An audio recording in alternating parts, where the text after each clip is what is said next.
queued up, and looks like you've been doing quite a few notes there, Mr. Lowry. I was doing a little work. I was doing a little work, and I was trying to add a little bit more to it. I mean, did you hear that the CDC is releasing COVID monkeys in Pennsylvania? What?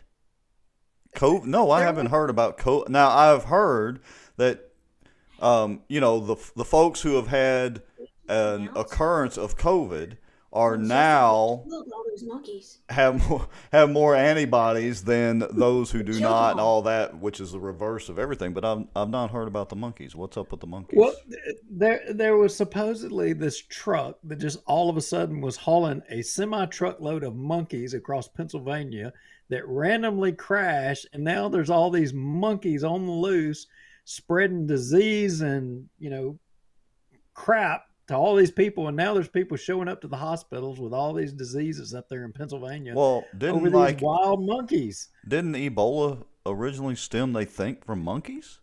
Yeah, there Ebola is was the one where your no. skin starts bleeding and Well, like there all was a your movie organs. about this. There was a movie about this. Remember the little monkey with Dustin Hoffman coming up in the backyard playing with the Oh kid? And yeah, yeah, everybody's dying, and then the government's got to drop a big bomb on this town to eradicate everybody. Remember that? yeah. Hmm. Yeah. Yeah, I it's been mean, a while, but yes, I do remember the monkey, and I do remember Dustin Hoffman as the CDC guy or whoever he was, I forget, or some scientist professor type person or whatever. yeah. But it's really happening in Pennsylvania. I mean, but Pennsylvania's a big state. I mean, at least they'll get the Dominion machines in the election right after Well, that, I guess. now they have shown that white-tailed deer and snow leopards are two animals where the COVID virus has crossed into them, which basically like the same strain that's in humans, which doesn't happen all that often with viruses and stuff. So monkeys, yeah, the Uh, locusts will oh, be next, and here come the oh, horsemen. good gosh. Let me guess. Wildlife Fisheries is fixing to start hiring agents so they can go out and immunize all the damn deer and everything else so we can't have COVID in the deer population. Is that what's Well, next? if they do like they did say at Caney Lake, where they paid to put the carp in the lake to eat the grass, then realized that was a huge mistake when the fish ate all the carp, ate all the grass, which destroyed the big bass fishing down there for a decade. And then they were It, paying us all to go get the carp back out of the lake. it never ends. It I never forget. It was like, yeah, it was COVID madness knows no ends. knows no bounds. Speaking of COVID madness and being triggered and flying monkeys or whatever else, we do have a show to do tonight, which we didn't really promote this afternoon. Normally we do a posted event, folks, so we apologize for not having that tonight. We were both working and trying to get stuff done, so we'll just see how many people actually show up tonight. Kaylee Larkin says it happened at LSU as well too. Said the Rona, not the Rona, but the lab animals getting loose. Hmm. Hmm. Well, somewhere I have some really interesting comments for that, but I probably better save them since we're live and very public right now. So, Yeah, well, what are we talking about tonight? What's on the agenda? well, there's this school board issues going on, as well as, of course, there's a millage renewal that's most likely going to be on the ballot, I think, in March or whatever. And so that's kind of teeing up, looks like to be a pretty big topic. So we want to discuss a little bit of that, I believe. And then, didn't Tommy Chandler get like his own TV show? Tommy Tommy Chandler. That's that. Yeah, that's right. Tommy Chandler. Tommy Chandler. He The went mayor out. guy. Yeah, the mayor. The mayor. That's right. T- Okay, I have got You are something going on here, like throwing me a loop. I'm you talking are to myself here. obviously yeah, you are obviously distracted. So can you hear me? I can hear you. I can hear you. It was on me. It was a little technical thing going on in the background here. But yeah, Tommy Chandler had a show dedicated to him, recognizing all his achievements. And I think tonight maybe we're going to have to, kind of see what all achievements he recognized for himself and maybe help him out with a little, reminder of the ones that he maybe didn't include in that recognition. Could be interesting. All right, well, let's go ahead and do this because we got 30-something plus people. We're crowding 40 people watching, which is, we appreciate everybody watching. Not a huge number, but again, we appreciate everybody. Let's go ahead and do our intro and all that, and we'll share. Well, hey, well, some of those people may be here to watch or talk about something about the school system, Bossier. Well, that's what I was going to say. Has there been any ruckus lately about that or something? Have we made any posts on Bossier Watch? Well, we just asked a couple of questions, which spurred a bunch of comments, and that's kind of leads into the triggered scenario maybe a little bit, but we need to talk about that some. Some people say that's stirring something. Stirring a pot. Surely we wouldn't stir the pot here on this show. No. But we will ask the tough questions. Yes, we will. So let's go ahead and do the intro. Folks, if y'all would go ahead and tag your friends, especially if you know a school teacher, an educator, somebody associated with Bossier Parish School Board. We're going to begin discussing the millage renewal tonight, and I'm sure a lot of people will be interested in that. And, we like to get both sides, whether you're for or against it, so we appreciate anybody that comes in to comment. So let's do an intro. We'll be back in 3.5 minutes, folks. You know the deal. Text your friends, tag your friends, share this out. Tag some school teachers or school board members and let them know that we're going to be discussing some of the issues surrounding the millage renewal. And we'll be back here in, about 3.5 minutes. Just, they feel helpless. They don't feel heard. They have nowhere to turn. In all honesty, we try to lay low a little bit.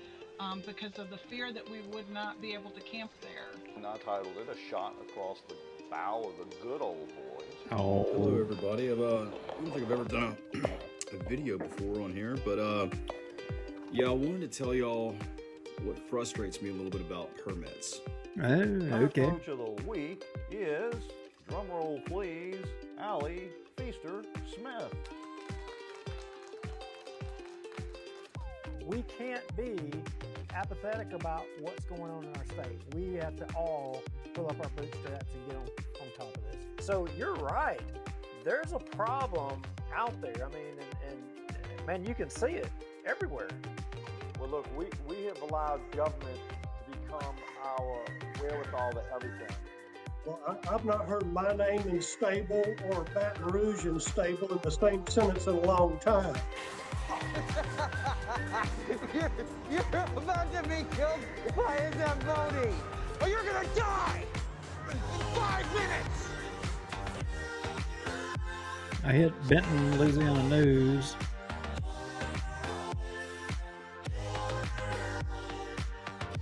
Bentontown happenings.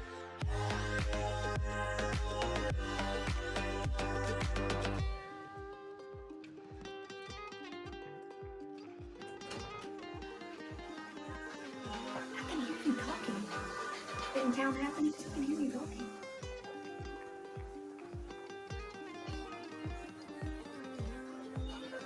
Hey,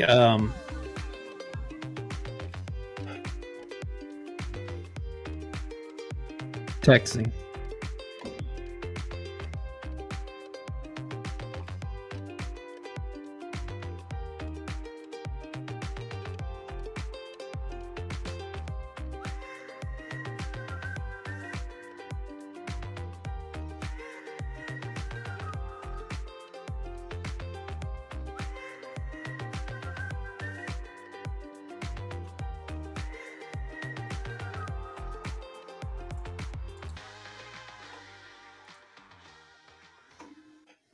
This Bossier Watch live broadcast is brought to you by Eagle Truck Center, soaring to new heights.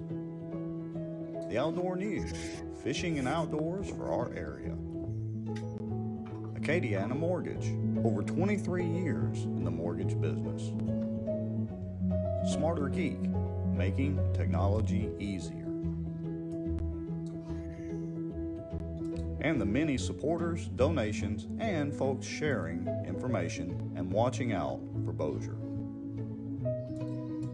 Now, grab your popcorn and a drink. Here we go.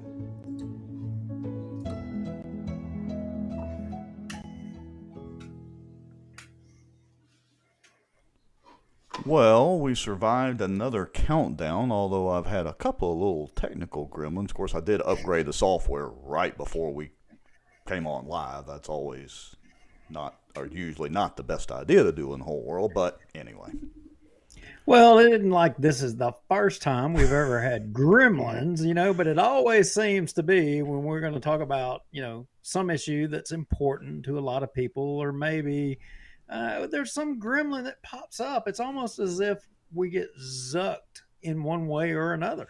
Well, yeah, but I'd like to give credit out to the software developers that we use. I run the beta version of it, so I'm staying on the what we call the bleeding edge front end of it, because usually they're pretty good in their beta testing releases, that it's usually pretty stable. But this one kind of rearranged a couple of things and jacked with the audio a little bit. But I think we should be good to go now. So, all right.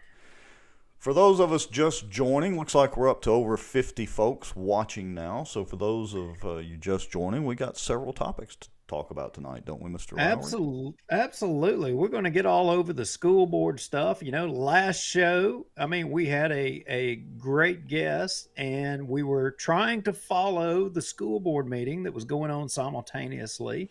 And we were getting texts about what was going on, at that school board meeting. And we've had time to review the meeting and kind of make some notes and save you guys the 2 to 3 hours of your time, cutting to the chase on some of that and getting to the high point so that you can see and make your own decision. Of course, we're going to throw our 2 cents in there, but surely we would never give our opinion or get on our soapboxes. Surely not. Yeah, soapboxes, opinions, 2 cents, whatever, maybe 4 cents, 2 for you, 2 for me.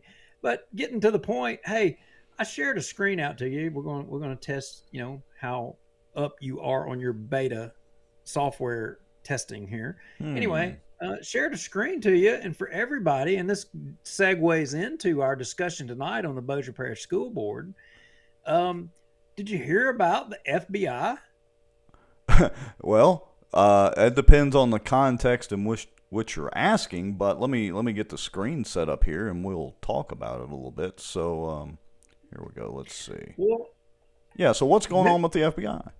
Apparently, the FBI has raided one of the COVID-19 testing companies, the people that make all the tests and do some of the testing. Apparently, they've raided them somewhere in Illinois or something to that, over false and late results.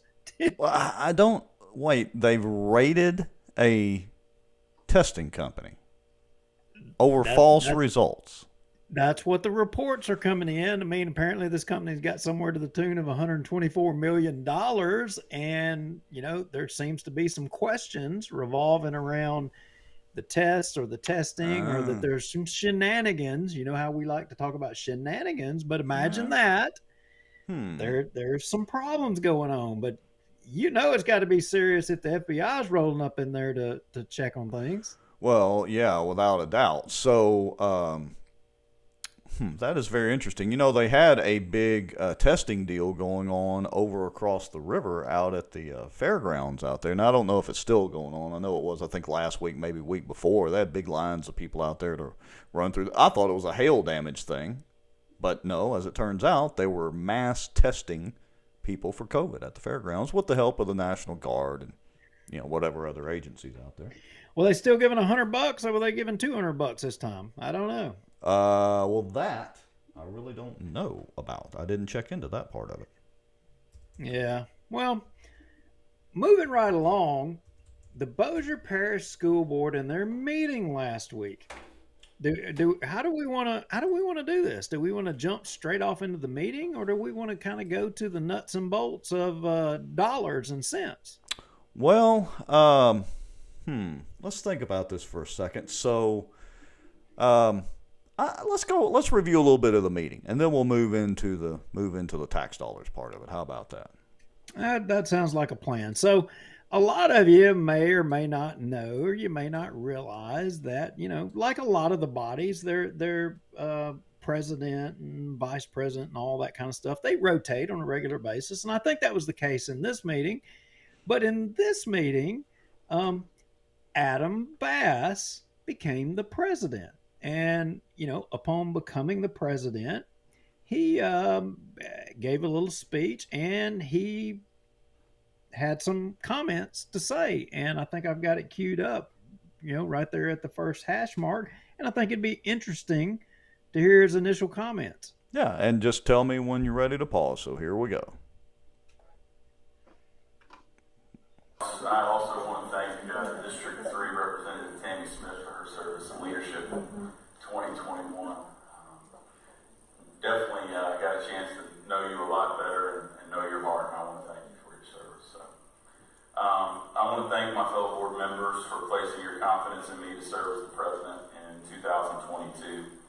I also want to thank my friend Dennis Bamberg for his vote against me for serving as president.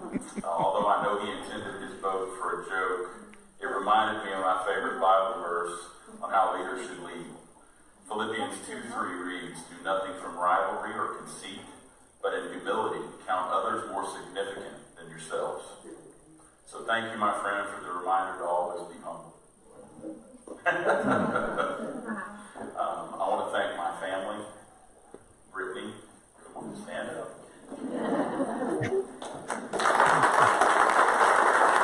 All right, we can skip past all that. Okay. I'm sitting here. I was reading comments, not paying attention. We got to jump past that. That's all right. I'm following your lead tonight, so. Yeah, I'm sorry. That could be dangerous. So Adam ends up, going into the discussion about, their policy regarding COVID and what's come down from the Department of Health and Bessie and what have you. And let me see if I can jump in here and work this as well too. Yeah, let me hit live review. So make sure you hit live review up at the top. And I think that's the best way for us to do it. Got it. So we're going to jump to the 12:12 mark here, and we're going to listen to what I think this is what Adam had to say, which I think was pretty significant. So listen here. In order to honestly evaluate what we can improve, we must listen. I have listened, and what I hear from both constituents and our employees is that what has been mandated by the governor and enforced by the Louisiana Department of Health and the Louisiana Department of Education for COVID-19 isn't working. We have repeatedly asked for information from these government entities in order to evaluate what can be done to improve the education of the students in Bossier Parish during COVID. The information we have asked for either isn't being tracked or these entities are unwilling to provide the data. Now, did you hear that? Yeah. Hey, I was listening to part of it. To be honest, I'm kind of trying to check our audio. And they see have what's going they on. have asked for data, and they haven't been getting data. Now, Oh, isn't that imagine that. interesting? That sounds familiar. They are supposed to be making decisions on behalf of our community and parents and the citizens of this parish, and they've asked for information and they haven't been getting information. I thought that was a pretty stunning thing to say right in his opening speech. And he goes on, he doesn't stop there, but he goes on and let's let you hear it. Focus on educating them. Simply put, I believe our new policy should be, if you are sick, stay home. If you are well, come to school. What about masks? Well, I'm glad you asked. I believe it should be the parent's choice whether the child wears a mask to school. I believe it should be the employee's choice whether they wear a mask to school. If you, as a parent, are uncomfortable with your child attending school in a face-to-face environment, then we have a virtual option for your child.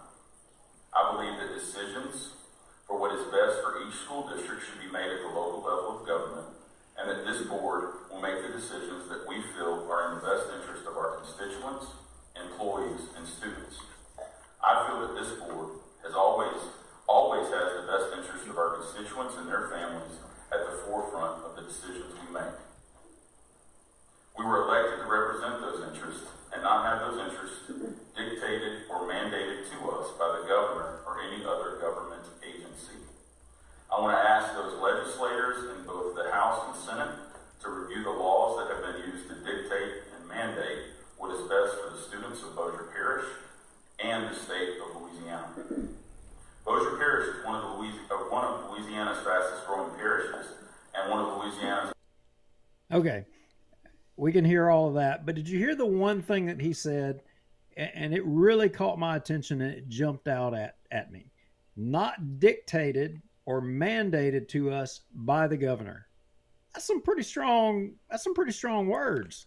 Yeah, it is. Now, I got to say that, we've heard some rumbling criticism, and I actually kind of agree with it, that, and I think we even kind of touched on it last week, that while we certainly appreciate the stance now, where was this stance even a month ago?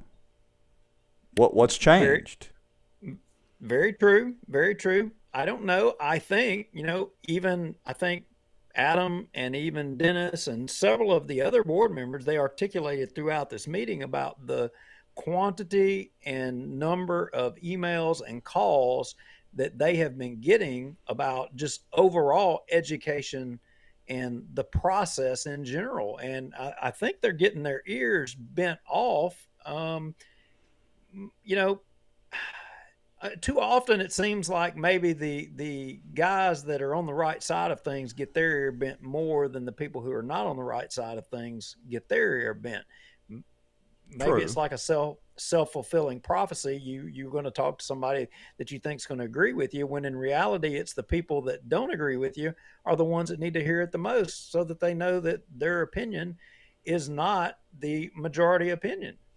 Well, yeah, good point. And I'd also, on the flip side of what I just said, I'd also like to point out that during the masking discussions at previous meetings, and I gave him credit then, I'll give Adam credit that he was very receptive to letting folks speak and actually appeared, and I think he was sincere about listening to what they had to say on both sides of the coin. And in full disclosure, Adam is my Bossier Parish School Board district representative.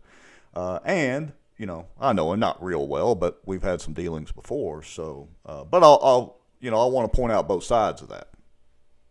Yeah. Well, I'm going to skip ahead and I'm going to jump past the next part of the meeting, which is, and I'm not the Sonia Bales part of the meeting, every meeting.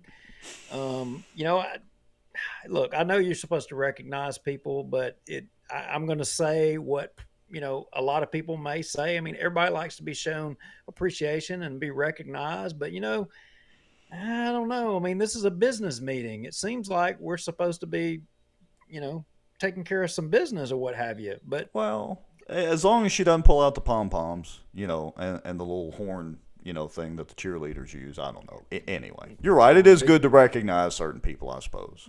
I got to tell you, well, I mean, I wouldn't be shocked to see pom-poms the next time. But anyway, what would a school board meeting without the teachers union be? I mean, whoa, surely, was it the Red River? What's that? Red River United? Yeah, is that the lady? Let's hear a word. Let's hear a word from the teachers union. How about it? What do you let's think? hear that. Just to remind everybody's there. Give them a little bit of advertising. I have one public comment. Jackie Lansdale, to speak on this item.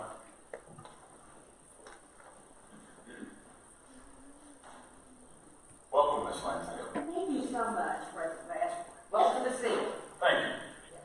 And President Bass, and ladies and gentlemen of the board, and Superintendent Down and community members, I am Jackie Lansdale. I'm the president of the Red River United. We are hearing that survivable rights in Bossier Parish are in jeopardy.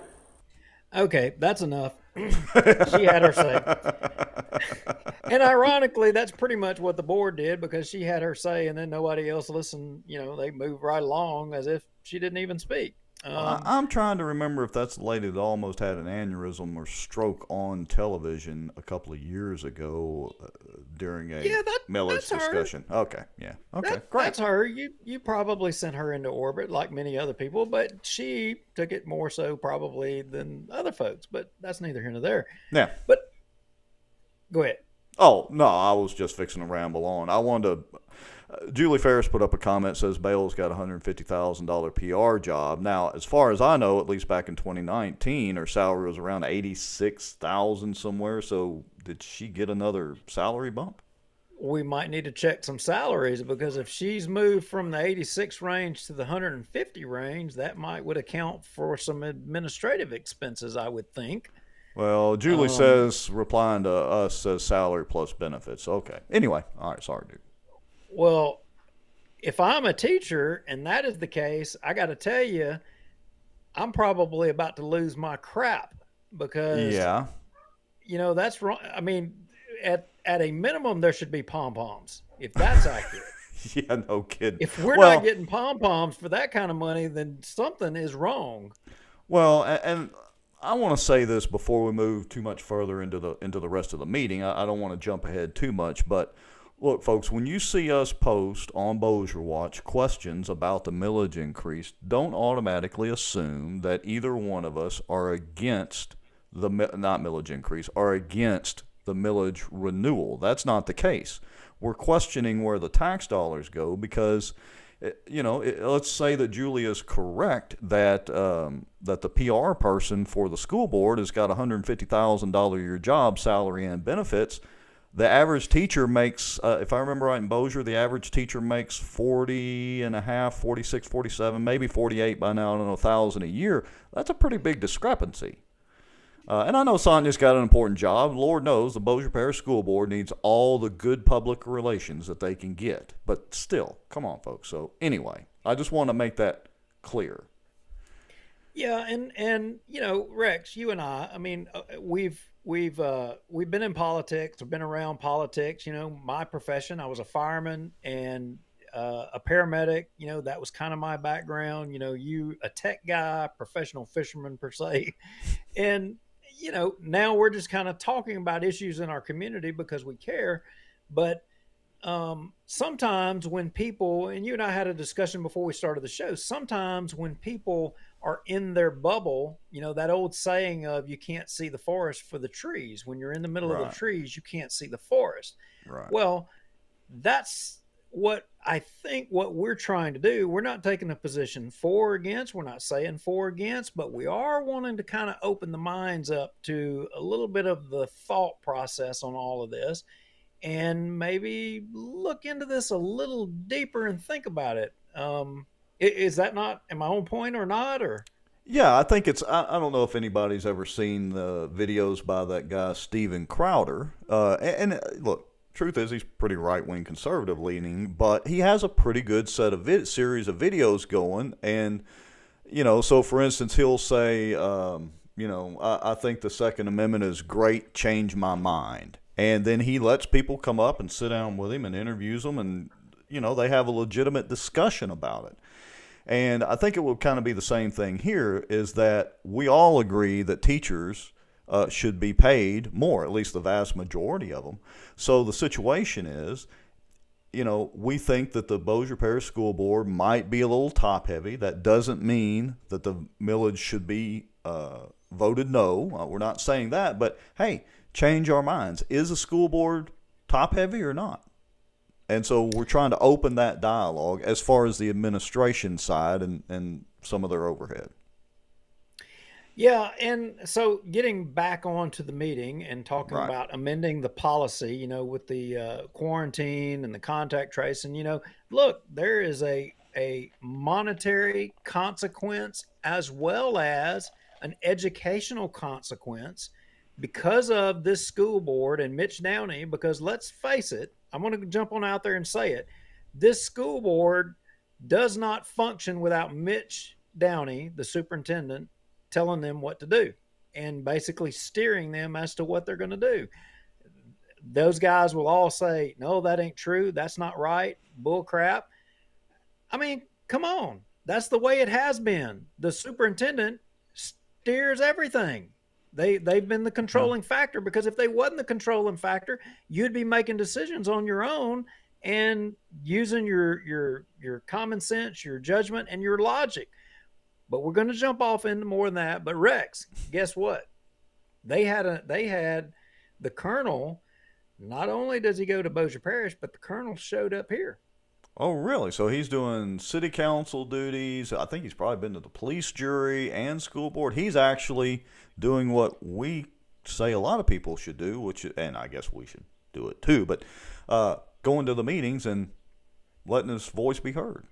That's right. But an interesting thing about the colonel was one of those guys that kind of dug into the nitty gritty details, like when he was in the military. He's retired now. But fortunately for the community, he's digging into Bossier City, and now he's digging into the school board and some of their numbers. Good for him.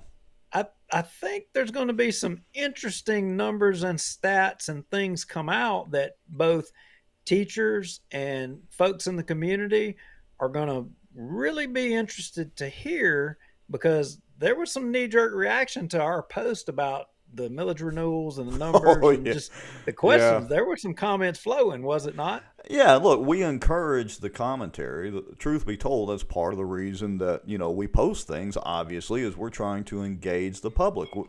Just like we can get on our soapbox here on the show, we want y'all to be able to get on your soapbox in the comments here in the show or in the other things that we post. And yeah, it struck a little nerve and got some people engaged for sure. Okay, so anyway. Now, Miss Brotherton, she made a comment, and I want to play it, and just we'll come back and have some commentary. So here we go. I just want to say one thing that we need to stress again. This is a renewal. This is nothing new. This is what we have now. We're just asking to be renewed. So it's nothing new, no new taxes. It's just renewal. I think we need to stress that a whole lot. Okay, thank you, Ms. Brothers. Now, Shall we commentate on that? Well, yes, it is a renewal, and we had Dennis Bamberg. He came on the show, I think a week or two before, and everybody started eating him up a little bit in the comments, and I think it was primarily over the COVID stuff, but and that was what we really had him on, was to talk about, and the fact that this was simply a renewal. And we've gotten a lot of comments since then. In fact, we got some contradictory numbers that we're trying to do some research on right now to determine whether it's accurate or inaccurate on the history of these, millages. But I think that's what generally everybody would like for everybody to know, is that these are simply a renewal. And, I pose this question to everybody watching the show. Should we ever, consider renewals? Should we ever have oversight over renewals? Do renewals ever go away? Do taxes ever go away? Or should renewals ever be subject to us asking the question, should they be renewed or not?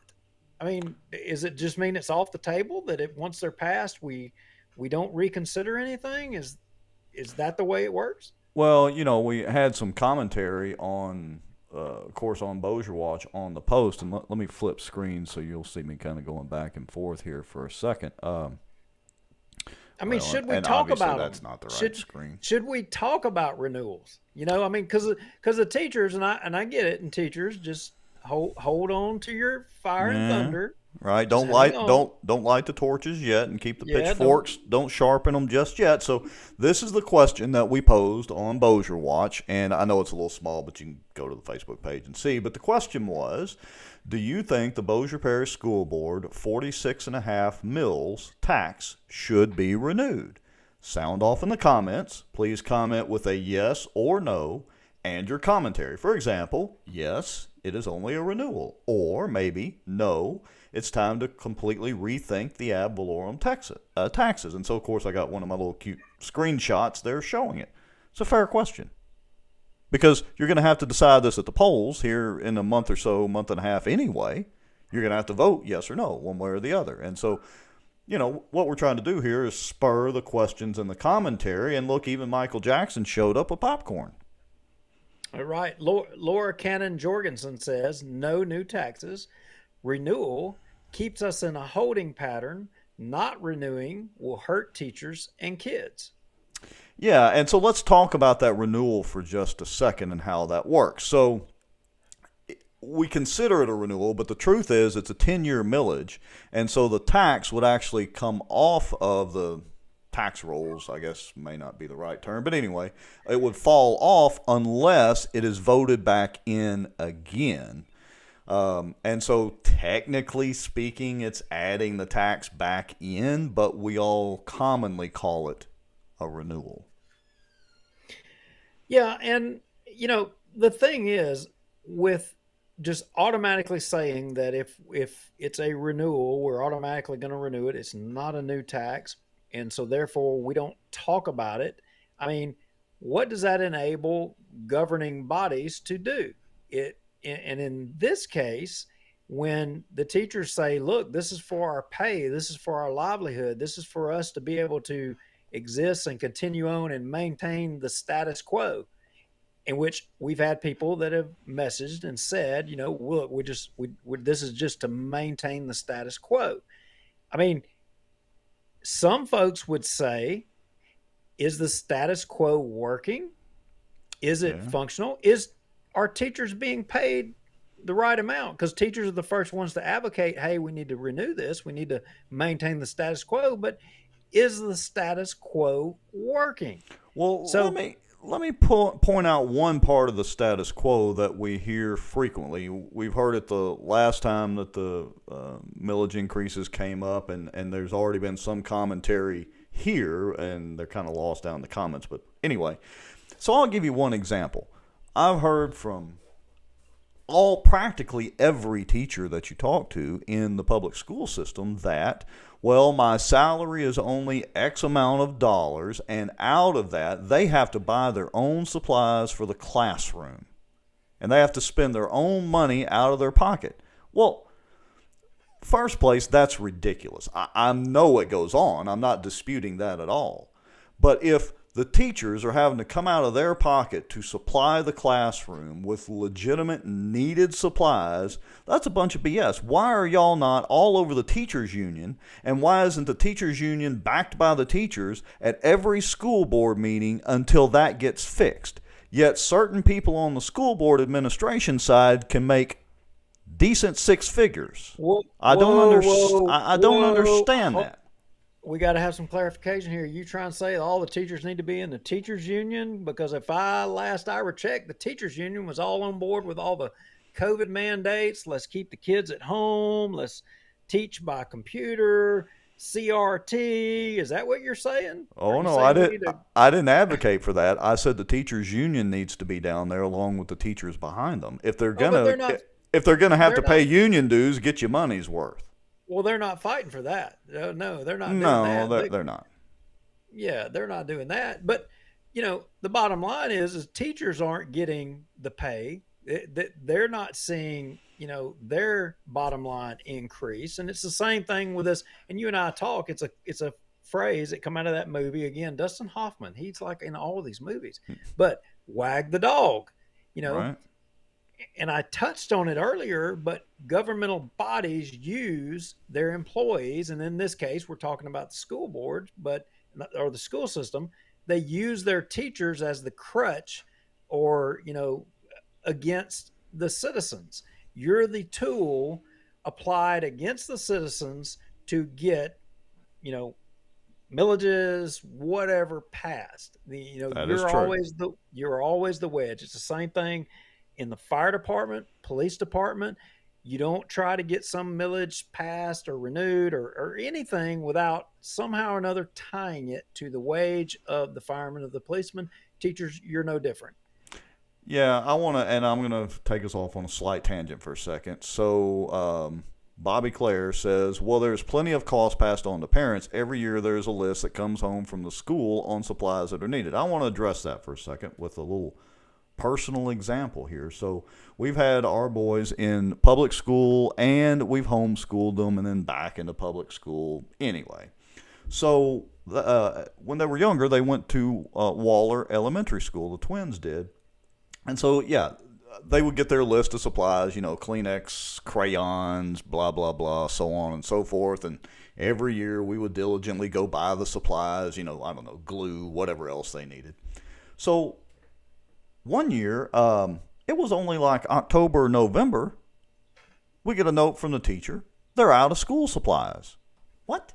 We bought like the entire list for the entire year. What do you mean they're out of school supplies? Have my boys been eating the Kleenex or, drinking the glue? What's the Elmer's glue? I mean, what's going on here? So we go down, have a little teachers meeting, and she says, well, we had some of the less fortunate kids here, and they needed supplies, and so we always share out of everybody else's. I put the brakes on. Wait a minute. Now, I'm the first person that will help anybody in need. And if there's a student there and they need supplies, sure. But don't just assume you can take from all of our supplies that we bought, and 3 months into the school year, my boys are out of supplies, and now we got to go, I'm talking, this is like $150, $200 worth of supplies, whatever it was. And now we have to go stock back up again, and you didn't even ask us? So that is a legit problem. Now I'll get off my soapbox and we can get back on topic. Yeah. So there's a couple of things, one, like Bobby Claire Schomburn says, well, there's plenty of costs passed on to the parents. Every year there is a list that comes from the school on the supplies that are needed. Agreed. The parents are bearing a lot of responsibility. And Tracy Augustini, that's true. And I buy those supplies for my personal children to take, and also from my students who show up with nothing. Agreed. And what we're saying is it's bull crap. Yeah, that's ridiculous. Are having to do that. Yeah. It's bull crap. Where is the administration? And trust me, I'm going to ask Adam Bass specifically about this. This needs to be addressed. We've heard this for years. But exactly, Rex. This has been going on for years. But it goes to why we're talking about what we're talking about, because education as a whole, the whole system has been changing. And I would argue it may not be changing for the best. And I'm wondering so renewals, everybody says renewals, we're going back to that question. Are we not can we never, ever take a step back and look at the whole system and say, is it working the way it's supposed to work? Is it the most efficient is it the most efficient that it can run? And I know saying the word efficient and talking about a government organization or entity is kind of crazy. And again, we're talking about the administration side. We know that the teachers have a tough fight and deserve the pay that you get, and arguably more. Our point is, and you're going to hear us say this repeatedly, is that it's too top heavy on the administration side, and that's not a fault of the teachers, except we keep putting these same people into play to make all these decisions. And ultimately, it never fails. The teachers are the tools against the citizens. It ends up being the teachers that are fighting the citizens. Yeah, and I want to. I'm glad roll on with it. Yeah, I think we're headed to the same place. I want to bring up Xander Morris Ashley's comment, and it's a good one, because the teachers are afraid to see it through. Retaliation is real. Teachers keep voting against their own interests, period. The school board and central office is fighting for everything but education. That's the problem. Yes, ma'am, I agree with you 100%. And to the teachers here. Now, the teachers have limitations as to what they can. A lot of people say, well, and you're saying it, why don't the teachers just jump out there and take the fight? Well, I do know that teachers say what they can to the, school board members, but they have limitations. I don't think they're governed by the Hatch Act, but they can't just jump out there on social media and start doing all the things that they would like to say. They do have some limitations. And here's the thing, I don't know, it's everywhere. Look, case in point, Shreveport. You had the 80 plus, just today, I don't know, what was it? He was the finance guy for the city of Shreveport. He objected to some of the expenditures of the mayor and said, it's not lawful to do those things. And they ended up firing him. Now he's fixing to have a lawsuit against the city, Right. for wrongful termination. Right. And there's no reason that I wouldn't believe that same scenario wouldn't happen in Bossier. Look, I spoke up against people in Bossier City at the fire department. For example, Sammy Halfin wanted to conduct training that wasn't in compliance with state or national standards. And you know what they did? They came after me, disciplined me to try to silence me. Right. That happened in Bossier City. And what was the end result? Because they didn't want a lawsuit for substandard training that was going on with the paramedics. Well, so yeah, It happened. retaliation is a real thing, and look, we had posts on our Facebook page too, alluding to the fact that there's only so much that the teachers, they're told what they can and cannot say on social media. They're given training and what the repercussions are for that, and it just I don't know, it keeps on going and going and going and going, and the teachers and ultimately the students get the losing end of the stick with all of this. So I want to put up the post that we did about the millages here in a second. Let me see if I can get this ready here, because there was a question about how the millages work and that sort of thing. So I want to address that here in just a second. Let's see. There we go. Go ahead. All right, so there was a question up in the comments. I think it was Grady Davis. Grady Davis says, are taxes paid by property owners only used in are taxes paid by property owners only used in that district, or are they lumped together and distributed to whoever, just like school supplies? Well, let me just give you the basic scenario, Grady, and I'm no expert on this, but because of 2019, I got a little educated on it, and we had one of our commenters asked us to clarify how the millages work and who collects them. So I want to make sure that everybody's aware. The tax assessor's office literally does the assessments on the property values. The tax assessor's office doesn't collect taxes. That's the responsibility of the sheriff's department. That whole, you don't pay your property taxes, goes up to sheriff's sale deal. And I put an example up here, and these are numbers from 2019. But as of 2019, at least, businesses in Bossier Parish account for approximately 70% of taxes paid in Bossier Parish. And that's ad valorem tax, which is not just on their property, the building and the land, but they're also taxed on inventory and equipment, including most fixtures, for instance, phones and shelves. That's why you see some car dealerships will move their inventory to Texas, around the end of the year or whenever that period is when they're counting inventory. And then I put up a quick example on the residential side. And again, I'm no tax expert, but on the residential side, if you have a residential property value of $100,000, there's a $75,000 exemption. So that gives you a net value of $25,000. There's an assessment rate of 10. So that drops that down to $2,500.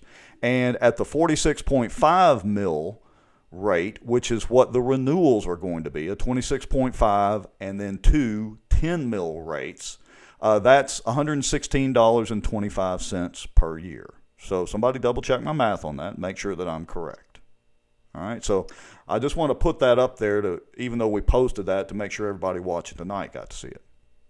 Now, we intend to stay on top of these dollars and this renewal and the money, and probably go into a little more depth here in the future, because we've gotten a lot of messages and emails about some of these numbers, and we needed to look a little closer at some of these numbers and have a little bit more of introspection on these things. Again, not that we are for, against, indifferent or whatever. I mean, at the end of the day, what I can say and what I would tell everybody watching, unequivocally, the rank and file teachers out there busting their ass, spending their money for the students in the classroom and wanting to make it happen, that's who I stand with. Agreed. Any of the folks in administration or the jackwagons in the office up there, putting all of the, edicts down on all of the rank and file. I mean, I'm not standing there with you. I'm not standing there with you, because preliminarily, we've gotten some numbers that are showing us that over the course of, I think it was over a 10-year period, that administration has seen a 200% increase in their monies, where the rank and file has only seen somewhere to the tune of 100 to 140% increase. Yeah, it's out of whack. There's a disparity there, and it's out of whack. And I know that you and I aren't going to let it go, but this show, we were going to touch on that. We weren't going to go all the way, and I think we went further than we wanted to go. Yeah, probably I did. Probably so. So I'm going to get back on task about this last school board meeting. And it goes to the point, because at the end of the day, it's all about money, because a lot of money, a lot of the COVID decisions and stuff it's about money, because there's a lot of money changing hands about how long school boards quarantine and how long they make the decisions that they make. And you need to understand that. So let's jump straight to what took place here. And I think that at the 58:19 mark, and I'll cue it up, Yep. Go right is ahead. where the motion was made, and Dennis Bamberg. And maybe a day late and dollar short, but here it goes. I didn't see the vote tally. Unanimous. Okay, it's approved unanimously. Item 3.06. Request possible amendment of Bossier Parish School Board COVID-19 screening protocols. I asked for this to be put on the agenda to give board members an opportunity to comment, have back and forth, vote on this. I was very clear in my opening remarks where I stood on it, but I want to give other board members an opportunity to speak. Mr. Bamberg.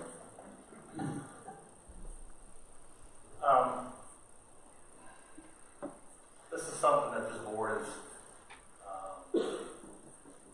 been charged with from the beginning. Been unbelievably some hard decisions that we've had to make in the past concerning masking, how do we handle COVID. We want to keep our students and our teachers and our employees safe as possible. And to date, I think we've got everything that we've been charged to do as school board members.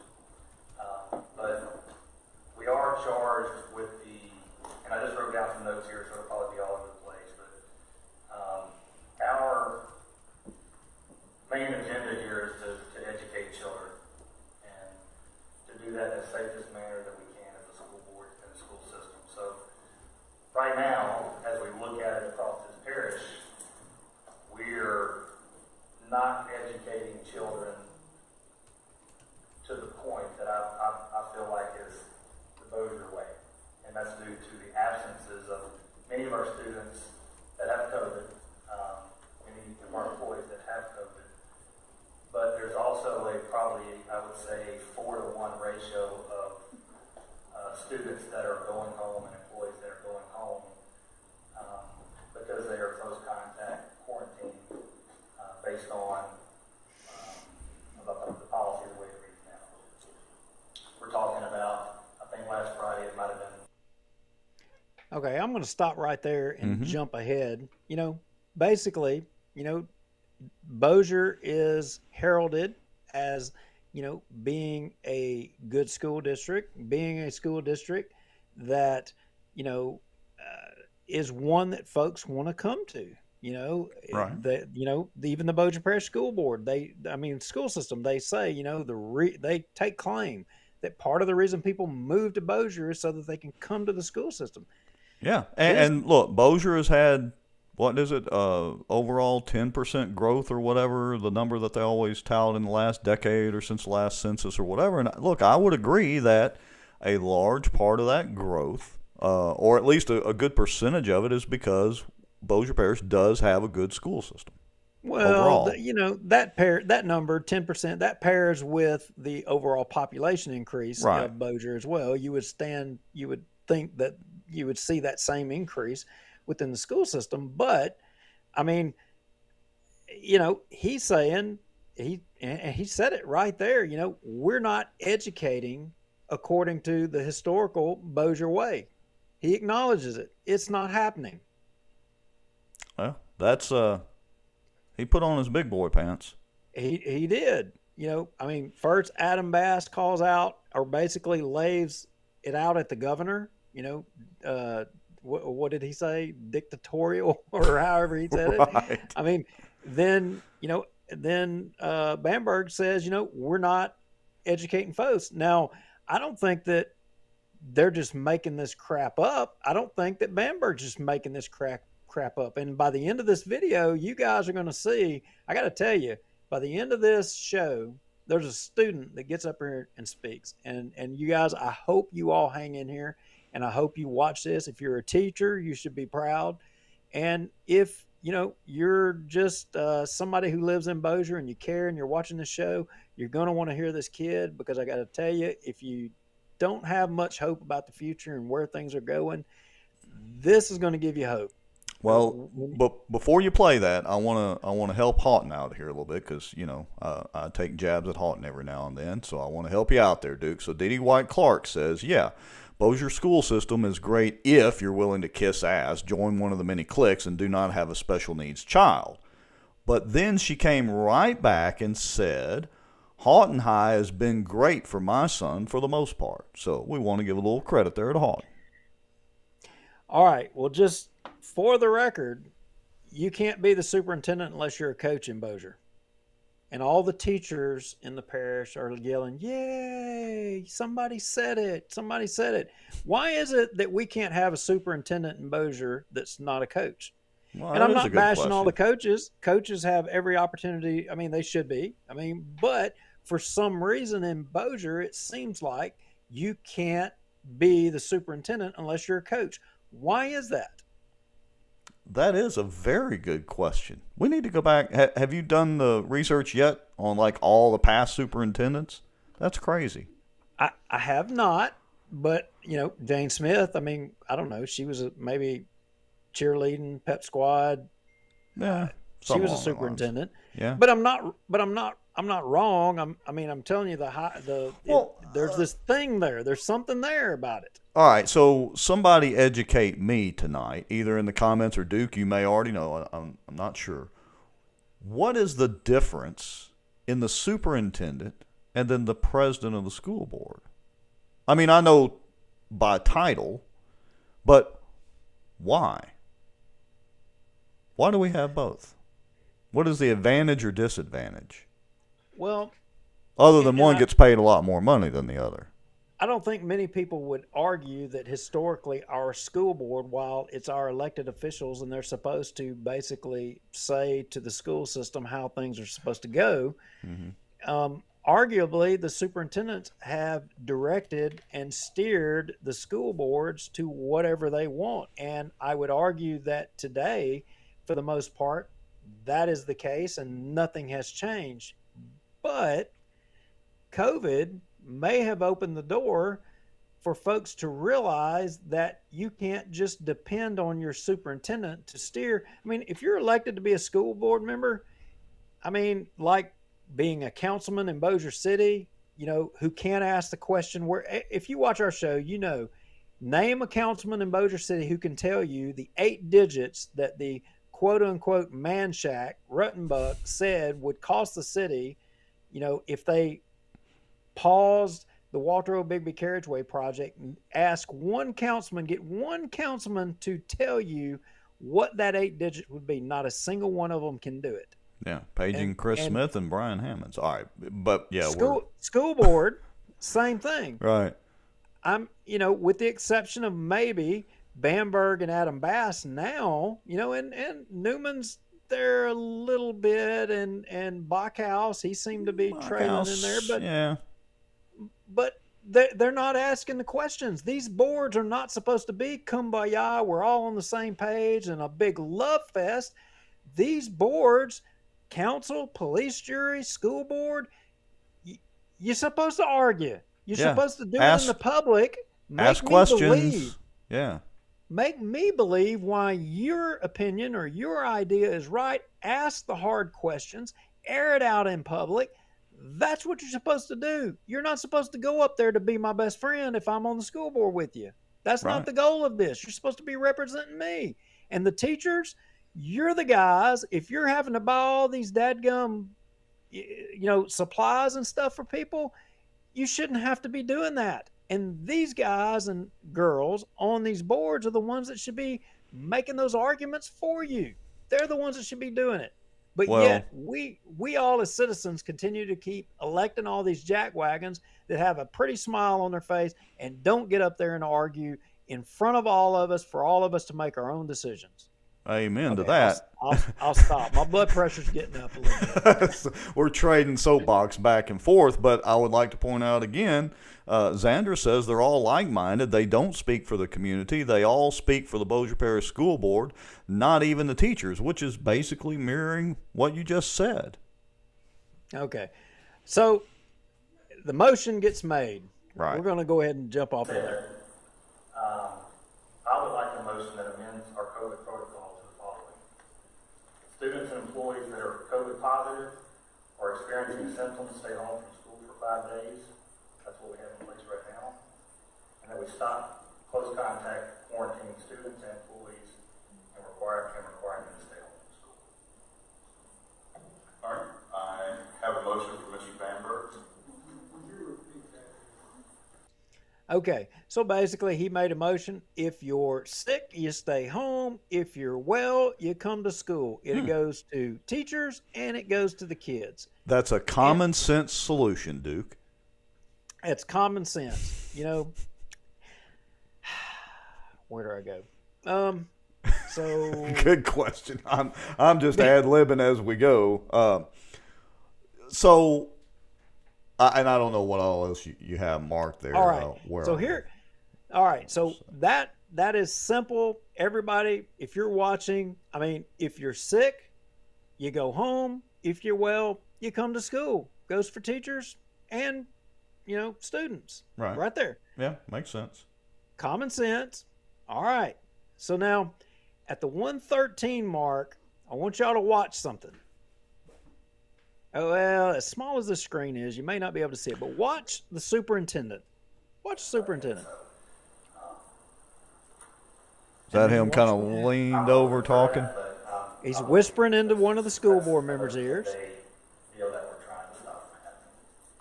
And then watch what happens next. One second, Mr. Okay, Mr. Wiggins. I understand Mr. Snell was here from home security. I'd like to ask him to speak. If you would, allow him, please. All right.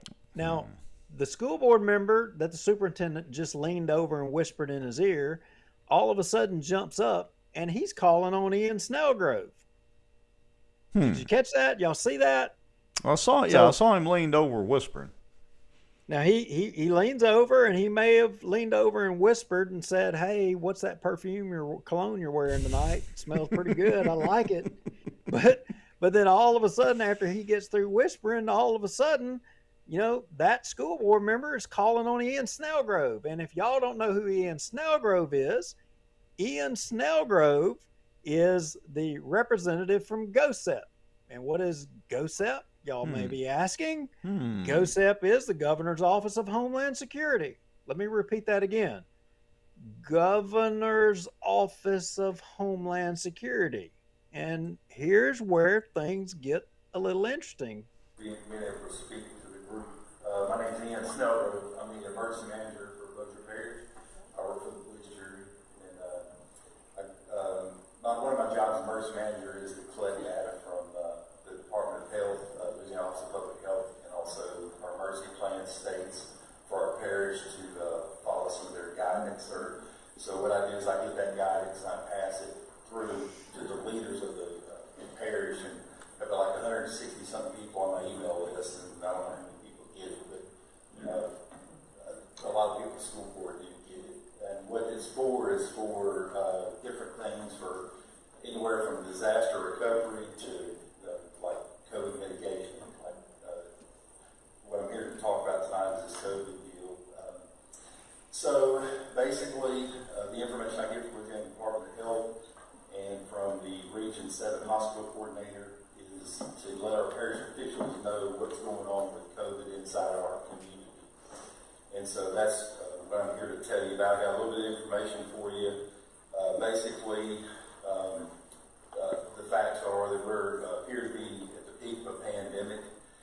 As of today, the state started putting our parish numbers back on the dashboard. We're at 31,401 cases, and sadly to say we're at 425 deaths. Yesterday, 407 COVID positive patients were in the Region 7 hospitals.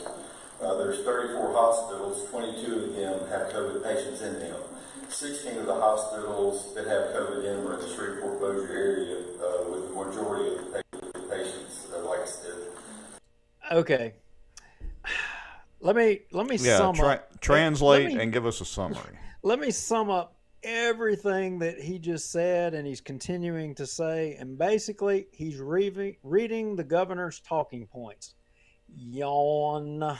Well, is he appointed by the governor? No, he's not appointed by the governor. Okay. And look, let me say this. Ian Snellgrove is a good guy. I worked with Ian at the Bossier City Fire Department. He is a stand-up guy. He's doing his job. He's doing what he's told to do. And he was a good fireman. I like Ian. I like Ian a lot. I'm not bashing him personally in no way, shape, form, or fashion. And I know he's just reading the talking points that he was told to read. But it's BS. Surely not. It's BS. Let me keep playing because there's a part here that he's going to say, and I want you guys to listen to this. From our Hospital 7 region coordinator.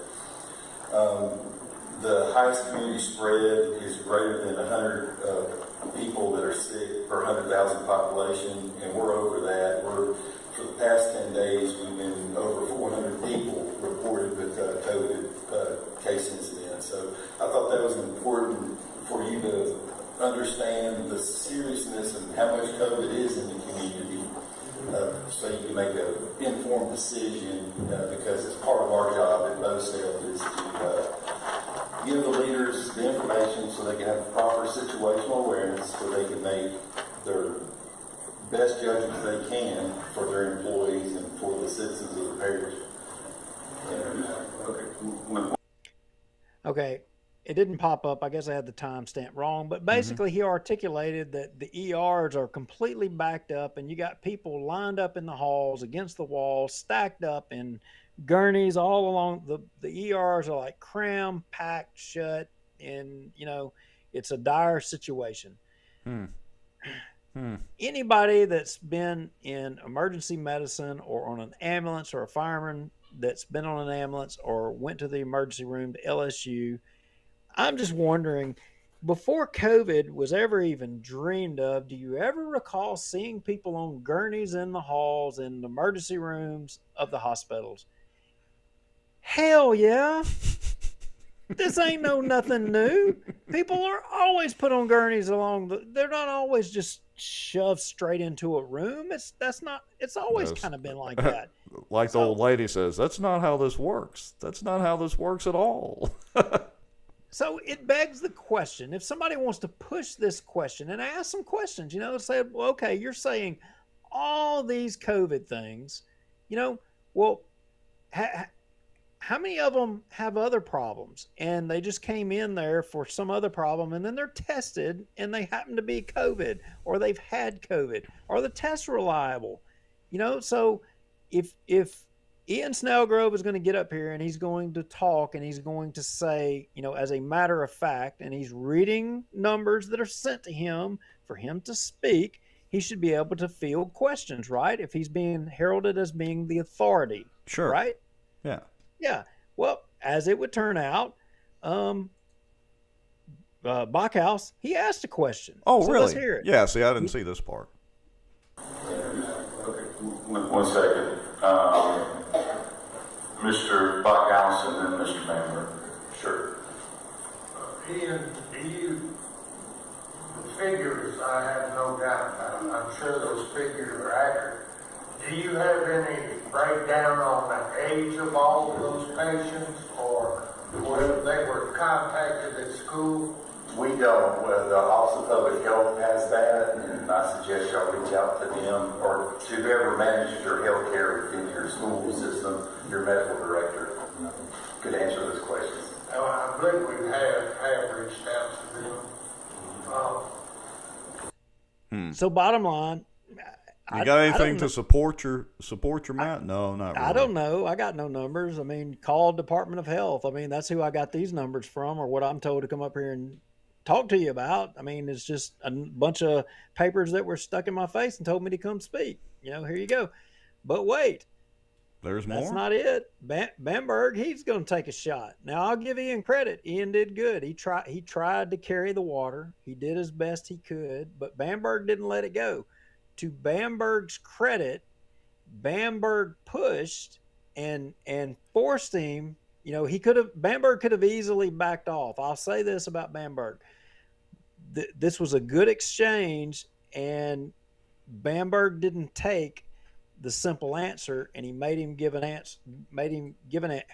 Let me just play it. I'm word salading it to death. This is just something that I've heard for a very long time, and maybe you can shed some light on it. First of all, thank you for your information. I think that's the kind of stuff that we need to push back and forth to make some decisions. But one, when we're talking about hospitalized patients, is that patients that are in the hospital that have COVID? Yes, are they in the hospital because they have COVID? They're in the hospital because of they have COVID. And, I mean, so it's COVID. That's why they're there, is because they came in with COVID, not because they came in COVID only versus right. I mean, do they count a person who goes in with the flu and they test them and get COVID? Do they say, oh, that's a COVID case? If it's reported on the numbers that I get from that Region 7 hospital coordinator, and it's the 407 COVID positive patients, they're being treated for COVID.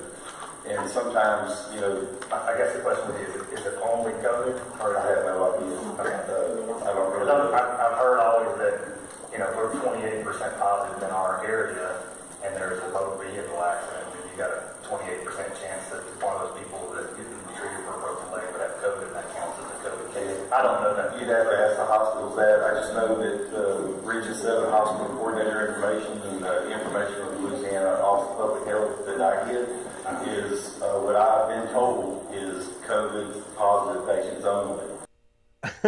So bottom line is I have no idea. I'm just the monkey who was called here to spew talking points to steer you to follow the dictatorial edicts brought down from the heavens in Baton Rouge. Yeah, that's a good Oh, wait a summary of minute. that. Wait a minute. He didn't say that. I said that. Well, he may as well have said it. It's about the same thing. There's a term in the tech community called FUD, F-U-D. Do you know what that acronym stands for?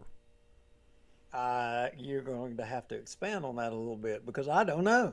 All right. So again, the acronym is F-U-D, fear, uncertainty, and doubt. And amazingly, certain corporations like to spread FUD against their competitors when their competitors are launching a new product or a new service or whatever. And they like to spread, oh, that's not going to be safe. There's no way that'll work, blah, blah, blah. That sounds remarkably familiar to what Ian here, and again, I understand he's just doing his job, whatever, is trying to do here, or at least the governor's office and the Department of Homeland Security. I mean, good gracious, if everything was secure and hunky-dory, we wouldn't really need an Office of Homeland Security in the parish. We already have like a sheriff's department, multiple police departments, a posse. I mean, just saying. Oh, I agree. I agree. And I don't know. I mean, Darren Ashley says Downey gives the same response. Duke, he referenced the Department of Health for data. Downey says 1% of the entire Bossier school is positive, so 2,300 kids have it, but they can't tell you how many per school. So if you don't know how many per school, how can you tell who is doing it right or doing it wrong? It's just so confusing.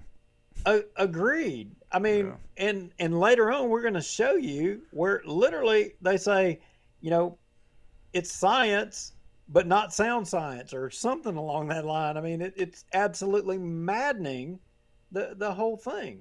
It is. All right, so give me a second here and bear with me because I want to circle back for a second. So Angie put a good comment up. Actually, she was responding to Kara about buying their supplies. But she points out if you or your children ever used a Kleenex or threw something away on a bus, the driver bought the supplies that made that possible.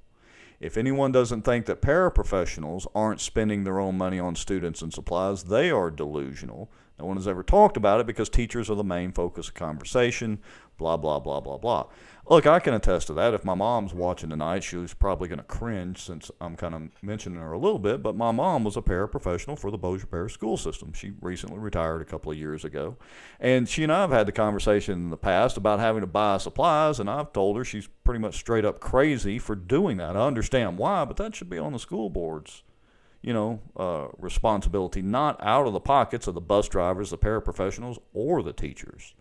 So I want to keep going back to that point that this is getting ridiculous. Meanwhile, we'll circle back around and get back to the COVID stuff. Yeah, teachers nor bus drivers ever signed up for the deal knowing that they've got to buy all the supplies to support the job that they're going to get hired at. I mean, that's bullcrap. And if you are doing that and you're signing up for it, I mean, we need to talk about that. Yeah, we do. We'll expand on some of this more in future shows as we get more data on it. But I just wanted to point that out. It was a long comment, so I just wanted to summarize it. Okay, sorry, Duke, but let's get back to COVID. Yeah, so COVID and Ian here, and and what Bossier Parish is doing. Ian talks about how for the past however many years he's been emailing all the principals from the Department of Health of what the latest stats are, and Mr. Bass kind of paid attention to what Ian was saying and had a question. Mr. Snowgrove, my question is, you said you had an email list. I know that I'm not on it. How often does that email come out? I guess would be my first question. Okay, so I've been doing this for 7 years, almost 8 years now for the police jury. And so it was a small list. It was just a Parish Emergency Management Advisory Committee. And so then we realized more people need the information because we just created the office. And so it's grown. So people have asked me to add them to the list. And basically it's my boss, who's the police jury administrator. I work for 3 people. I'm employed by the Bossier Police Jury, but I work for an executive council, which is the Mayor Tommy Chandler and Sheriff Wiggington.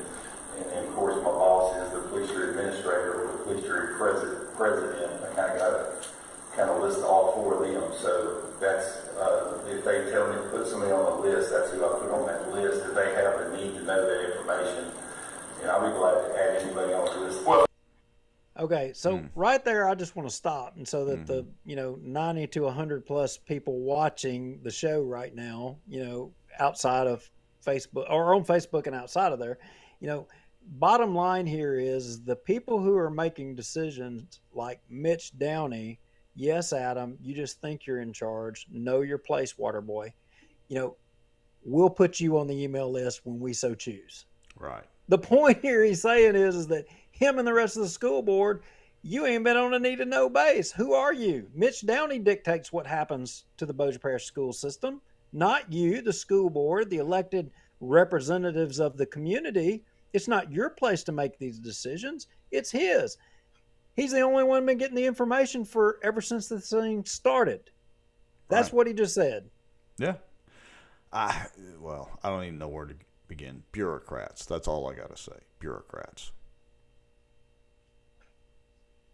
Anyway, I had some other snarky comment in the notes, but I'm not going to go there. I'm going to skip over some of this. Now, interestingly, I am going to jump to the 123 mark because Mitch Downey does jump up here and he makes some comments that I think we're going to follow up on. So, Chief Zagoni, get ready. Yes, absolutely. Mr. Downey. I had a conversation yesterday and decided to try to gather some information because I know that there's frustration over what we've been dealing with for over 20 months. So I reached out to 5 different doctors and the fire chief of Bossier City and asked them about suspending the quarantine for close contacts and asked them what their opinion would be on that. And the opinions were similar, but the one request was don't do this during a spike. And so my opinion, based on feedback from the medical community of Bossier Parish, is that this may be a conversation after the spike is over, but according to the request made by our doctors that serve us and our families, they would appreciate no additional pressure based on a decision to remove the quarantine during the spike. Okay, so the superintendent, based on the medical community of Bossier Parish, consisting of 5 unknown doctors and Fire Chief Zagoni of Bossier City, that's where he's gotten his information and made his decision. Now, That's it. Fire Chief Zagoni in Bossier City and 5 unknown doctors. So what I want to know is the 5 doctors. I want to know who the 5 doctors are, and I want to know what their profession is. What field of medicine are they in? Are they chiropractors? Are they psychologists? Are they, microbiologists? What are they? What is their thing? Because if that constitutes the medical society of Bossier Parish, I want to know. Yeah, it would have been better if he would have mentioned the names. I mean, I guess we could do I don't know if it'd be worth it or not, but I guess we could do a public information request. They're not going to like that when we start firing those off to the school board about some of this stuff. Yeah, no doubt. And, earlier we were talking about a little bit about the fear mongering. Well, here you go, front and center. Let me play you a little bit of the fear mongering that was going on regarding this. Sending my child home well than sending them to the graveyard. Yes, that's a good point. But does that parent have an opportunity to decide for their children? No. Somebody in Baton Rouge is making that decision. They're not us. And that's the problem. And them do not signify whether it's a 3rd grader or whether it's a 70-year-old person. And so I have a little trouble with those figures. That's all Mr. Newman, just clarification, Mr. Bamberg's motion made it to where it's not a... Okay. Timestamp got off there. Apologize, folks.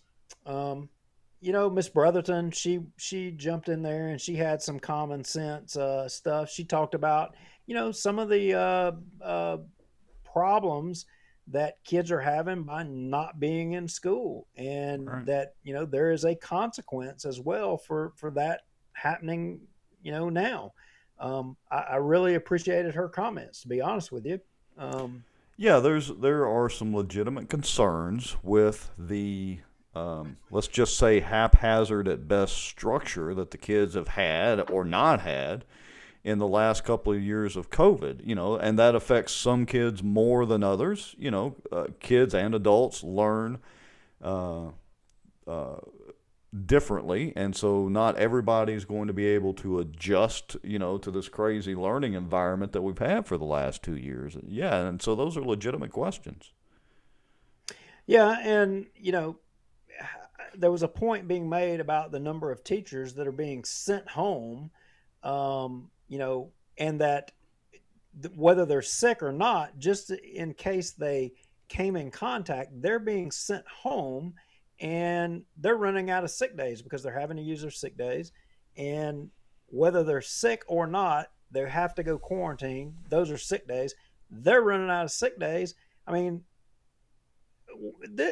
it's madness. Yeah, well, it is, and we've used that term COVID madness now for a while. And look, folks, not to claim that Duke and I are soothsayers, but we came out a while back and did almost a whole show, if not maybe a whole show, on the mask and the N95. As you well remember, Duke not only had his tinfoil hat on, but had his full respirator on. And the truth is, and I said a long time ago that one of the reasons that they were promoting the cloth mask and just put something on was because there was a shortage of N95s. N95s were the only masks that could begin to help really protect you from anything. The rest of it was just a dog and pony show. And guess what the mainstream media is now reporting? That exact scenario that Duke and I have talked about previously, and apparently they haven't quite caught up yet on the school board or the Department of Homeland Security or whatever, GOSHEP or whatever it's called, which would be normal for government bodies and, bureaucrats. Yeah, and I didn't read all of the comment, but, what Zandra Ashley said something to the effect of, change my mind or something, or what's better or whatever. Natural immunity. Yeah. I mean, I know that's an arcane idea and, people don't believe in it, but Oh. natural immunity. Oh, wait, there's Hello. more. There are reports out from the CDC now, which has not been pushed out mainstream, but you can search and find it from the CDC. I'm not talking about Billy Bob's, redneck website. And there are recent studies done where having had COVID and the vaccination obviously offers the best immunity and best long-term results. But number 2 on the list is just simply having had the virus and had to go through the symptoms, which is getting towards the whole herd immunity concept that a lot of people, including myself, have been talking about since this whole ordeal started. Yes, it's real. Yes, there are plenty of people who have died from it. Is it as bad? Is it worth shutting down basically a large chunk of our economy and our school systems and disrupting our entire lives for the last 2 years? No, it doesn't have that high of a kill rate. It just simply doesn't. But that's a whole other topic. Sorry, I'm deviating from our plan tonight. I'm getting blown up in my messages, and it's distracting. I appreciate it, but it's distracting. That's okay. But I don't want to get away from, the Mr. Bullard. Mr. Bullard. Let me go ahead and play Mr. Bullard, unless you want to get those comments real quick. Oh, I was just pointing out that Xander said, I say keep your child home if your child is sick, but that's too complicated, obviously. Agree 100%, Xander. Agree 100% as well, too. So Mr. Bullard at the 141 mark, he has some comments. So let me play them. Of our student body. I have reached out to the superintendent, reached out to our legal counsel, I've reached out to our risk person. Now, Mr. Bullard disagreed with going ahead and changing. In fact, he seconded, I think it was Tammy Smith's motion to table changing the policy. Now, yes, Kaylee Larkin, Glenn Bullard woke up for the meeting, apparently. But, I find it interesting that Glenn Bullard chose such a diverse group of opinions, to seek counsel on the subject, having called the superintendent, the legal counsel, and risk management. I'm wondering, did he think he was going to get any difference of opinion from those individuals? Come on now. The legal counsel for the Bossier Parish school system, as we articulated in a previous show for all of you watching, maybe you knew, maybe you didn't know, but they're one of the largest donors to Governor John Bel Edwards. So I'm wondering, do you really think a law firm that has all their donations to John Bel Edwards are going to actually go against what John Bel Edwards wants and give advisement? And you think, well, the superintendent's probably got a mind of his own. He'll probably go the different way. Well, newsflash, apparently your superintendent in Bossier Parish and the John guys, they're big duck hunting buddies. What? They're big duck hunting buddies. Then look, I know some of our folks watching, I know you're Democrats. We appreciate you watching, just because we're conservatives. But the thing is we find common ground. We do. Yeah. But the point is, I don't give a crap if you're Democrat, Republican, Independent, no party, whatever, doesn't matter. Yeah. I don't care. But we don't have a superintendent to make decisions for the Democrat or Republican Party, and we don't have legal counsel to steer things the way the governor wants. But apparently, you've got like-minded people, and Bullard, who's supposed to be a Republican, he's going to take all of these guys and expect he's going to get a different opinion from them other than what the governor has, or something that's not political, Republican or Democrat, that's non-biased. Bull crap. Well, I blame it all. I blame it all on Seabiscuit. Oh, I got to hear this. Well, if Seabiscuit does Seabiscuit play into this? If Seabiscuit would have done what they said they were going to do 2 years ago, they were going to, derail the governor's efforts, and they were taking him to court, and they were going to win. And guess what? Hint, they lost again. All and talk again. and bluster. All talk and bluster. Yeah, so I blame the whole situation in Bossier on Seabiscuit. There we go. Either way, and okay. And so at this point, and if you listen to Glenn Bullard and Tammy Smith, both of them, they both say, and they both articulate, they say, look, we just want to, they end up attempting, there's a motion and a second, and I don't remember if it was Tammy or Glenn, but either way, peas and carrots, they stuck together on this. So let's table this and let's move it on to February the 3rd or the next meeting or whatever. Well, I think there's a reason they may have wanted to do it. And I'm just speculating here, but it's my understanding that there's potentially going to be a member or two that will be unable to attend on that next February meeting. Maybe they know it, maybe they don't know it, but the likelihood of them being able to defeat this outright then is better than it is today. So therefore, they made the argument to table it now. The squishy Republicans that you have right there. No, I'm going to stop. I'm going to stop. Well, you can stop, but I'll say it. No nuts. Sorry, ladies. So does anybody want to hear Tammy Smith speak? Only for pure entertainment value. Well, let's hear what Tammy Smith has to say. She did speak, so let's play it. I have done a lot of soul searching, and like I say, I would love nothing more than to get rid of these close contacts. I know it is putting a tremendous stress on our employees, just from a bookkeeping perspective, from the time that it's taking. I know they're doing countless hours. I have to agree with Mr. Bullard, though, when we are having our superintendent, our attorneys, our risk manager all caution us, have a niece who works in the emergency room at Willis Knight, and Mr. Stellenberg is not making up those statistics. They are lined up on the wall. EMTs are having to come in and work to treat them. Okay. FUD. Okay. Fear-mongering. EMTs are having to come in on their days off and work, because the walls are lined up with COVID. I mean, people got blood pouring out of their ears and noses everywhere. I mean, there's monkeys running around everywhere. There's monkeys on the loose, contaminating everybody. I mean, we are in dire straits here. Toilet paper is about to run out of Sam's. Okay. Well, that may happen, but that's a whole other story. Toilet paper is about to run out of Sam's. I mean, we've got to fearmonger this crap to death. I mean, and that's what the media has been doing. The media has been putting the fear of God into everybody, and so is your elected officials. Tammy Smith is sitting there putting the fear in folks. I'm going to just sit here and be nice. Maybe she they're is. Lined maybe up she on is. The wall, Rex. Maybe she is. Maybe she is genuinely afraid. She is so afraid.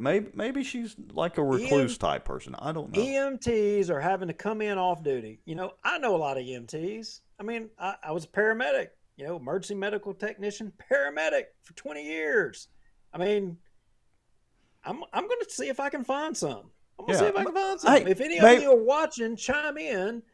This I don't think this will violate the Hatch Act. This is a matter of public concern. Maybe you should go volunteer as a former EMT. Maybe you should, since it's so bad and there's monkeys running around with blood spurting out of their eyes, maybe you should go volunteer. Or maybe, as Ashley Lee Bullock says, maybe Tammy Smith just needs to be voted off the island. Maybe.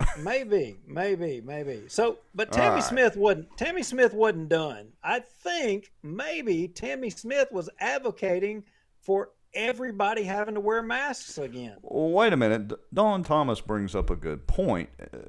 If she's so afraid, why are all of her businesses open and running normal? She's a liar, in my opinion. Again, quoting Dawn Thomas. That's interesting. Dawn, and not that I want to go picket or encourage anybody to picket her buildings. Y'all, if she runs local businesses, go buy from her or whatever if you need her services. But what businesses does she have?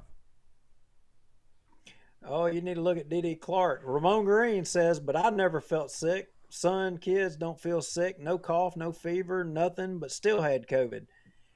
Yeah. Look, I felt sick many days since then. In fact, I'm getting a headache talking about this subject matter. Do I need to quarantine myself and go run on and stand up on the wall of the halls of the emergency room so that an off-duty EMT officer can come in to take my temperature to say, aren't "Oh, headaches one of the you're symptoms? you're just having, COVID side effects. You So just need to go home and sleep it off, but you can't have no ivermectin just in the event that you do have COVID. Well, and watch out for those monkeys. Those monkeys will just ravage you down the road there.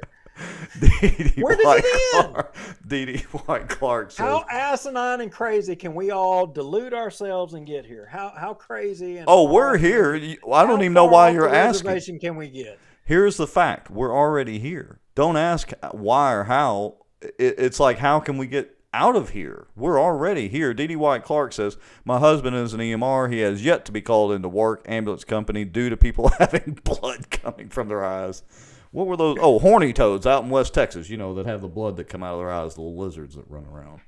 Oh, good gosh, yeah. So Tammy Smith wasn't done. She's, look, y'all listen to her. You tell me, what do you think? Does she think we need to be back, Do away with masks, which we were mostly in favor of on this board. It was under the stipulation that we would choose to do close contacts. Does our policy need to be visited? Yes. We are in less than 3 weeks, 4 weeks from Christmas. We're not even a month out from a surge of COVID. And I would ask that we could table this, study this, and come back with a plan to address our whole COVID plan instead of making this decision tonight. Amen. All right. Yes, ma'am. Thank you, Ms. Smith. Anybody else have any comments? A question. I do. Do we have any data around positives resulting from close contact? We do not, that I know of. I know that we have asked for that information multiple times. I'm not aware that we've gotten that information from Louisiana Department of Health or any other government entity. Okay.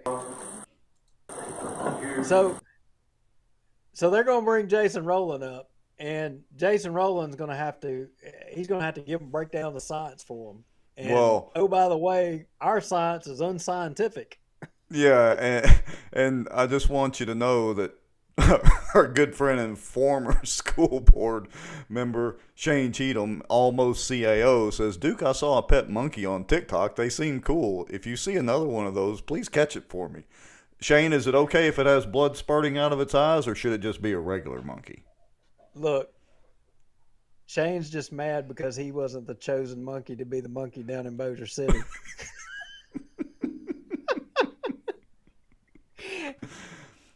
I know, Shane. You can slap me the next time I see you. Somewhere David Jones is, yeah, he told that. Anyway. Yeah, we digress and we're going downhill quickly. So back to the Charlie Brown school teacher. Oh. Wah. Yeah, back to science and the unscientific. That's one or two sites. Mr. Rowland, and I'll say it up front, we don't know how accurate it is. It's an estimate. Go ahead, Mr. Rowland. And one of the sites that have had the most quarantines, we tried to put some numbers ballpark. It's not anything that we can take to the bank, but roughly 40% of the close contacts end up being positive. So now, like Coach said, we don't know if they got it somewhere else. We're not able to tell if they get it at school because the point's been made. The only place that we quarantine from is school, and we go everywhere else. So, but that's the number that's a ballpark number that we can give is around 40% with this Omicron variant. And Mr. Rowland, we got that number from one of 34 schools? Well, from the one that's had the most. Okay. We just took the one that's had the most. Okay. Thank you, sir. Now, look, I'm critical of them trying to figure out the numbers and digging into it, but I got to compliment all of them. They're finally digging into this thing, and they're actually, trying to analyze things and be critical on all these numbers and all this stuff, and you know, he just said ballpark. Did you hear him? He said ballpark. Well, it's like the weather, man. Well, there's a 40% chance they are, but that means there's a 60% chance they're not. It's 40% chance it's going to rain, so it's going to be sunshiny. I don't know. This is 40% have had it. Now, we don't know whether they got it at school or not. It may be that while they're out of school, they're going to play, beach ball or play golf or do whatever or share widgets with each person that they're getting it. But by gosh, we know for a fact they didn't get it in school. Or, I mean, good grief, this is crazy. Why are we all here's having this exercise in insanity? Why are we doing this? Don't make me answer that question. I'm going to literally piss everybody off watching. But here's the thing: is we're all going to get, the vast majority of us are all going to get it eventually. Man, about 1% or less, actually much less than that, of us will die from COVID or COVID-related complications. You said gonna get it. How do you know that when you get tested, it's not because you already had it and you got past it and you didn't even know it? Well, gonna get it or already have had it. Let me clarify, being the soothsayer that I am. Rex, the FBI is raiding a testing facility for false testing. They're chasing monkeys. All right. Good grief, they're chasing monkeys. I mean, okay, look. Roland, Mitch Downey, all the rest of them, Tammy Smith, they're throwing spit wads against the wall. So what do they got to do? They got to get Snellgrove back in. Snellgrove to the rescue. So he comes in, right? Let's hear what Snellgrove. He gonna save the day. Okay. We're doing this for a couple of years. I mean, we're in it deep. I mean, we don't know if it's going to start coming down or not. Just the next several days or a week will probably tell that, because now we're starting to get the daily data back from the Louisiana Office of Public Health on that dashboard. And that dashboard, all you got to do is go to the Louisiana Office of Public Health COVID map, and it'll pull up. You just click it, and you'll see the dashboard that I see, that I get all the information from. Mr. Altman, a long time ago when this started, he wanted me to start sending it out to the jurors, and the list just got so big that I just sent it to my weather group now. But that's been included in that email that you've sent out once a week since this started, right? Yeah, and I probably misspoke on when it started, because it probably been like maybe a month or several months, because when it first got going, nobody really knew how serious this was going to be. But the hospitals are at the highest peak they've ever been since March of 2020. And I'm not here to sway one way or the other. I'm just here to give you the facts and the information that I get for your situational awareness, so you can make the proper decision for the community. So if we vote on this and pass, could we put a timeline? Okay. So basically, he's just there to help them make the best decision that they can make on behalf of the community when they think they need to know, which up to this point, none of them on the school board have been on a need-to-know basis. The only member of the school system that's been on a need-to-know basis was Mitch Downey. Duke, I got to tell you, I got to be honest tonight. I'm absolutely bored silly watching these bureaucrats up there. Did they ever decide anything of any substance in this whole meeting? Well, or did they just kick the proverbial can down the road? I mean, look, Adam Bass and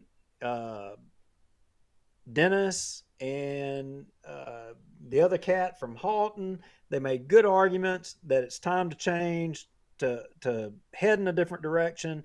And arguably Tammy Smith and, Glenn Bullard, they procedured them.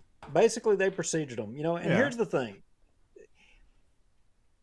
I understand that they already knew that there was going to be a member or two missing on the February 3rd meeting. Now, Downey and Smith articulated that, they simply wanted to table it, to give the administration time to, draw up some new procedures or what have you. But I think that's bull crap. I think it's because they knew that somebody wasn't going to be there. so that if this motion was brought up again on the February 3rd meeting, that they would be able to kill it because they would have enough votes to get a tie or to be able to beat it. That's why they wanted to put it off. They can say whatever they want. I think that's the case. That's my opinion. I don't know it to be a fact. That's why I think they did what they did. They did not want to vote on that tonight, because if there was a vote on it that night, they would have lost. But if they can put it off to the next meeting and the in favor is one short, they know they'll be able to kill it. And so, what's our speculation? And everybody watching, of course, feel free to comment, give us your ideas. I mean, what's the end game with this? Why are they doing this? Is it because they sincerely think that everybody's going to die? Well, I'm going to tell you a couple of, I'm going to tell you some theories. You know, there's one theory out there that says Tammy Smith wouldn't vote in favor to make any change other than what the governor or the governor's lawyer there in John Geis advises, which is to do nothing, because they've all been told that personally they have risk, that they could each be personally sued and be personally liable. Well, you know, if you got money and supposedly Miss Smith has money, that, you know, why should she risk being personally sued? But what I would argue is I want to jump and we'll get off of this meeting because we have done flogged this horse, as somebody in the city of Bossier has said. But and earlier in the show, I said, wrong one. Hold on. There we go. Go back. Yeah. Earlier, I said for everybody that you have your reservations about the future of our country, you're worried about where things are going. If you're a teacher and you're worried about our students in the parish, if everybody's worried, right here, what I'm fixing to play for you, if this does not give you hope for the future, nothing's going to give you hope. But this right here speaks volume. I don't know this kid. Oh, yeah, this is a young man who... Yes, sir, Bob. Who is the grandson of one of our frequent viewers and watchers and commenters. We didn't know that until after we commented on the last show and we got an email. And but I want everybody to listen close to what this kid says. And for all you school board members that are watching, you know, whether quietly or in your hole, wherever you are or what have you, and when you think about the liability that you have for the actions that you have taken to quote unquote protect people, I want you to think about the liability you have for the decisions you've already made and the lives that you've already adversely affected. So listen to this kid right here, and I want you to think about it in that context. I'm Colin Herndon. I'm a junior at Benton High, and I've been quarantined since Christmas break, and I continue to do everything. But before I say anything, I'm not really concerned with the whole mask and vaccination, so take what I say as you will. But my mom received a call this morning. Junior year is when you start taking those college classes and AP, dual enrollment, and whatnot. And I got a call this morning from one of those college classes, which are very lecture heavy and dependent on us being there to see the lectures, hear them, take the tests, that said that I'm basically too far gone and laying behind to even continue the class. So, no disrespect to any decisions that have been made, but the protocols have failed me because I'm pretty reliant on my GPA, and I do have plans and aspirations to further my education after high school. And me being quarantined has really detrimented that. Like, it's taken away from me a lot. And I mean, I'm not here, I don't really have any solutions to offer or anything else to say, but the protocols have failed me. Because, if you're too far behind to even catch up in an AP class, I mean, what else can you do? And I'm one of those students that has full access to technology at home, and I know that most people that are quarantined don't have that. And yeah, something needs to change. Thank you. One second.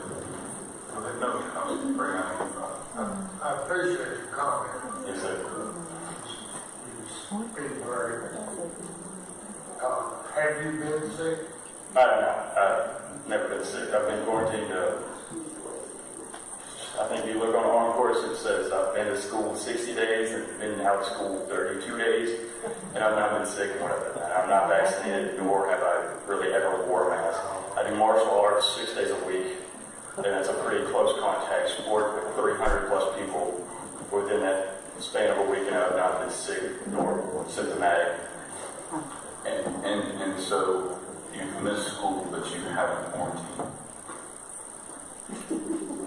If you're right, and so you're the only student that I had a chance to ask on the record. Not quarantined for me. How many of your friends and counterparts and everyone else are actually quarantined as recommended? Zero. I mean, I go out to eat 7 days a week, and I'm at martial arts, mixed martial arts, and CrossFit 7 days a week. At my gym, CrossFit 7 days a week. I applaud your courage. I couldn't do what you just did at your age. So thank you for your very candid, heartfelt comments. Okay. Yeah, that was worth going through the whole rest of it. The education system, the education system has failed. How many kids, just like that one right there, that stepped to the mic and articulated what it has done to him? How many? Have any of these boards, has any of these bodies, have they taken accounting of how they have failed all these other kids? Have they even considered any of these other? I would argue that they've not even considered them. Well, the first thing is they would have to define failed. I mean, they can't even define what a quarantine is. You expect them to be able to define failed? Yeah. I mean, think about that for a second. That's why I asked earlier, do they truly believe that the current, and even the entire time, that the quarantine protocols and vaccine protocols and all that, do they truly believe that those were working, or were they just following orders?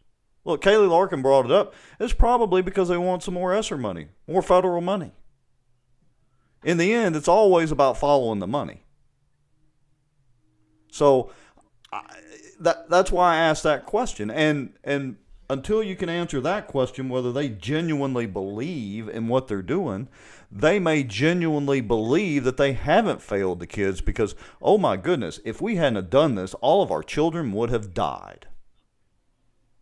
Yeah, and this isn't the rank and file teachers. This isn't your fault. This is a failure of your elected officials, and it's a failure of your administration of the education system. It's a failure all the way around. So when you ask the question about whether or not renewal should be made and whether or not, the education system should be supported, it's not about the individual teacher just trying to do their job to teach and educate kids. No, that's not it. The system as a whole is not structured so that you, the teacher, can do your job, and two, that the kids can receive it. The priorities are not them. It's not. I'm sorry. You can say what you want to, and you can defend the system all you want to, but the kids and their education is not the priority. Well, Prove me wrong. Here's the thing, folks. A lot of people ask, well, I just wish we could get back to normal. And when are things going to go back to normal? Newsflash, they're never going back to normal now. Ever. And again, COVID is absolutely real. COVID has contributed to and or directly killed a lot of people. I'm not discounting that, but that's not the biggest issue. The biggest issue is the power. And look, it's not like there was a big, long organization chart and PowerPoint presentation that was sent down from, the Bilderberg Group or whatever tinfoil hat deal you want to put on, and filtered through our government down to our local administrators. That's not the way it happens. But once the government decided and saw that it could exercise real power and control over everybody else follows suit because they just want to go along. And some of it is about getting federal dollars, which, we don't have anyway, but they have a printing press.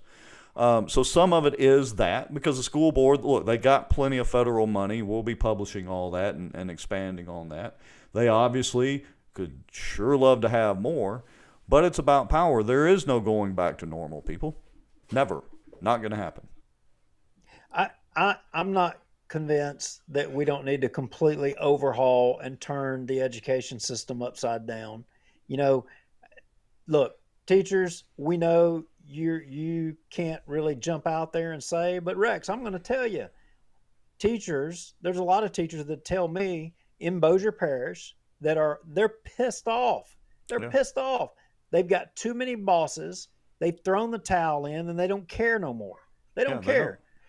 I mean, administration has got them a boss. You got a boss of this, a boss of that, a boss of this, a boss of that. I mean, they can't do their jobs. The teachers don't have enough authority and control in the classroom, period. They just don't. And look, I can appreciate how frustrated a lot of teachers are. And a lot of them, unfortunately, can't really say that publicly. We get it. We've been told that. We've discussed that with other teachers.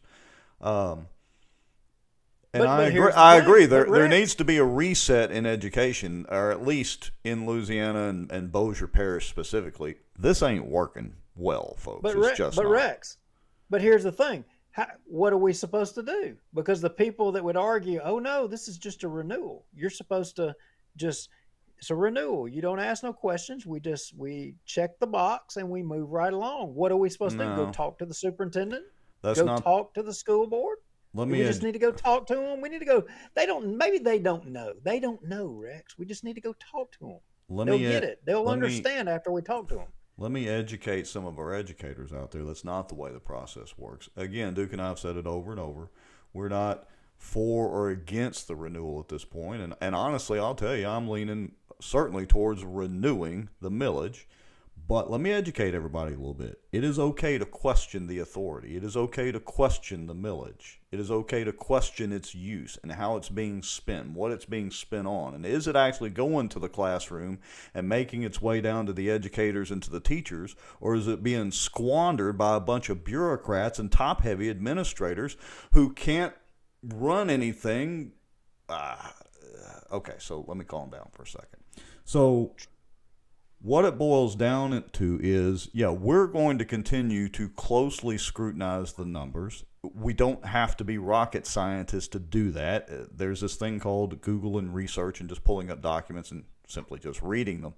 And so we're going to continue to question that, and we're absolutely going to question the Bossier Parish School Board and the administration and where that money is being spent and how it's being spent and what are the effects of the last couple of years through all this COVID madness. So that's it. It's that simple. We already got a comment that's taken personal, what we're saying. And, look, we're not saying we're against teachers and we're not saying we're against education. We appreciate what you're doing. What we are trying to say is to get you to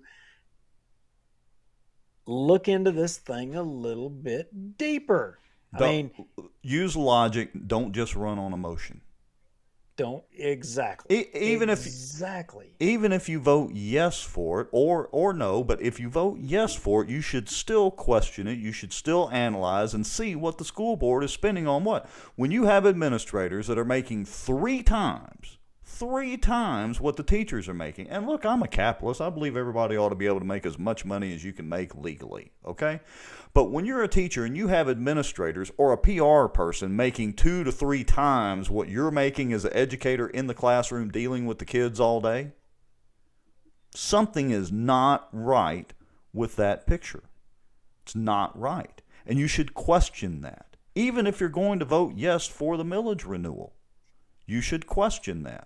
There's a reason. Otherwise, they're going to keep on doing it, and the teachers are always going to stay at the bottom of the list, and the students. And you're going to have to keep coming out of your pocket to buy supplies for the school, which is just stupid. That's like you work at a job, and you're buying the materials for your employer so your employer can go out and continue to make the profit, but you don't benefit from that. That's just dumb. And I don't mean that the teachers are dumb.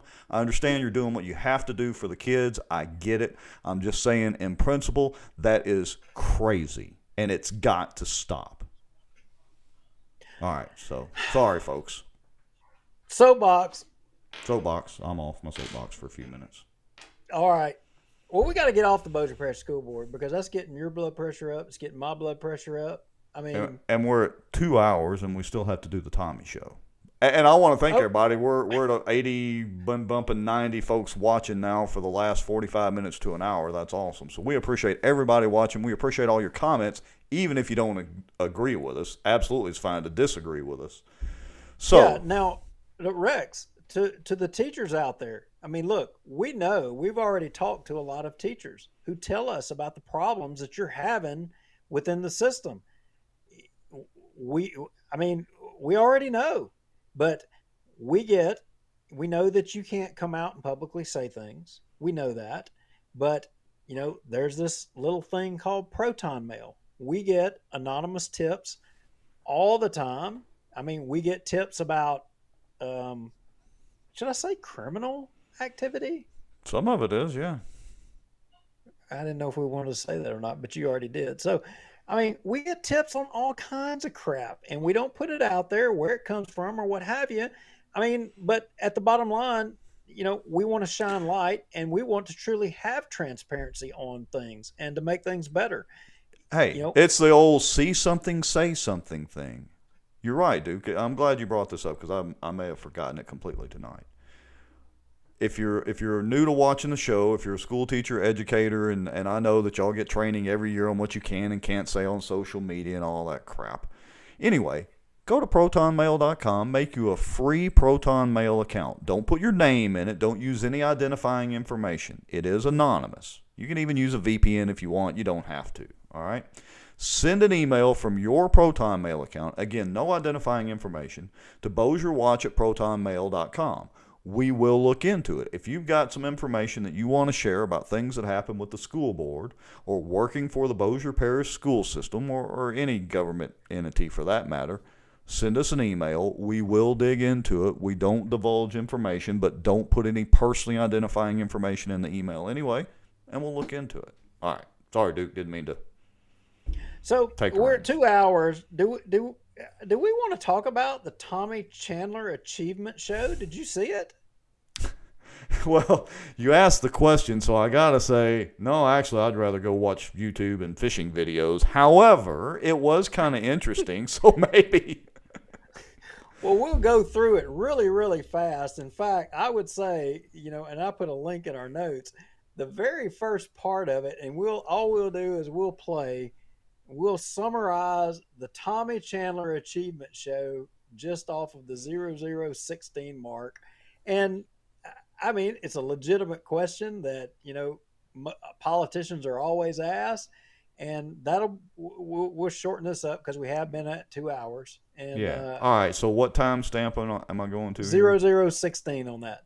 0016. Let me make sure. This is your home. This is your family room / gym. Oh. Okay. Music studio. All right, let's skip the ad. Here we go. 0016. Yes. Tell me when I get there. Right here? Yep. 16-second mark. All right, let me back it up just a touch. Here we go. Chandler, what made you decide to run for mayor? Over the years, I've kind of had a lot of lunches with different politicians and businessmen and talking over the years at my warehouse on Swan Lake Road. And then Nice plug there, Tommy. Together, and I just kind of liked the way what they did for livings. I've had the mayors come to speak at my Okay.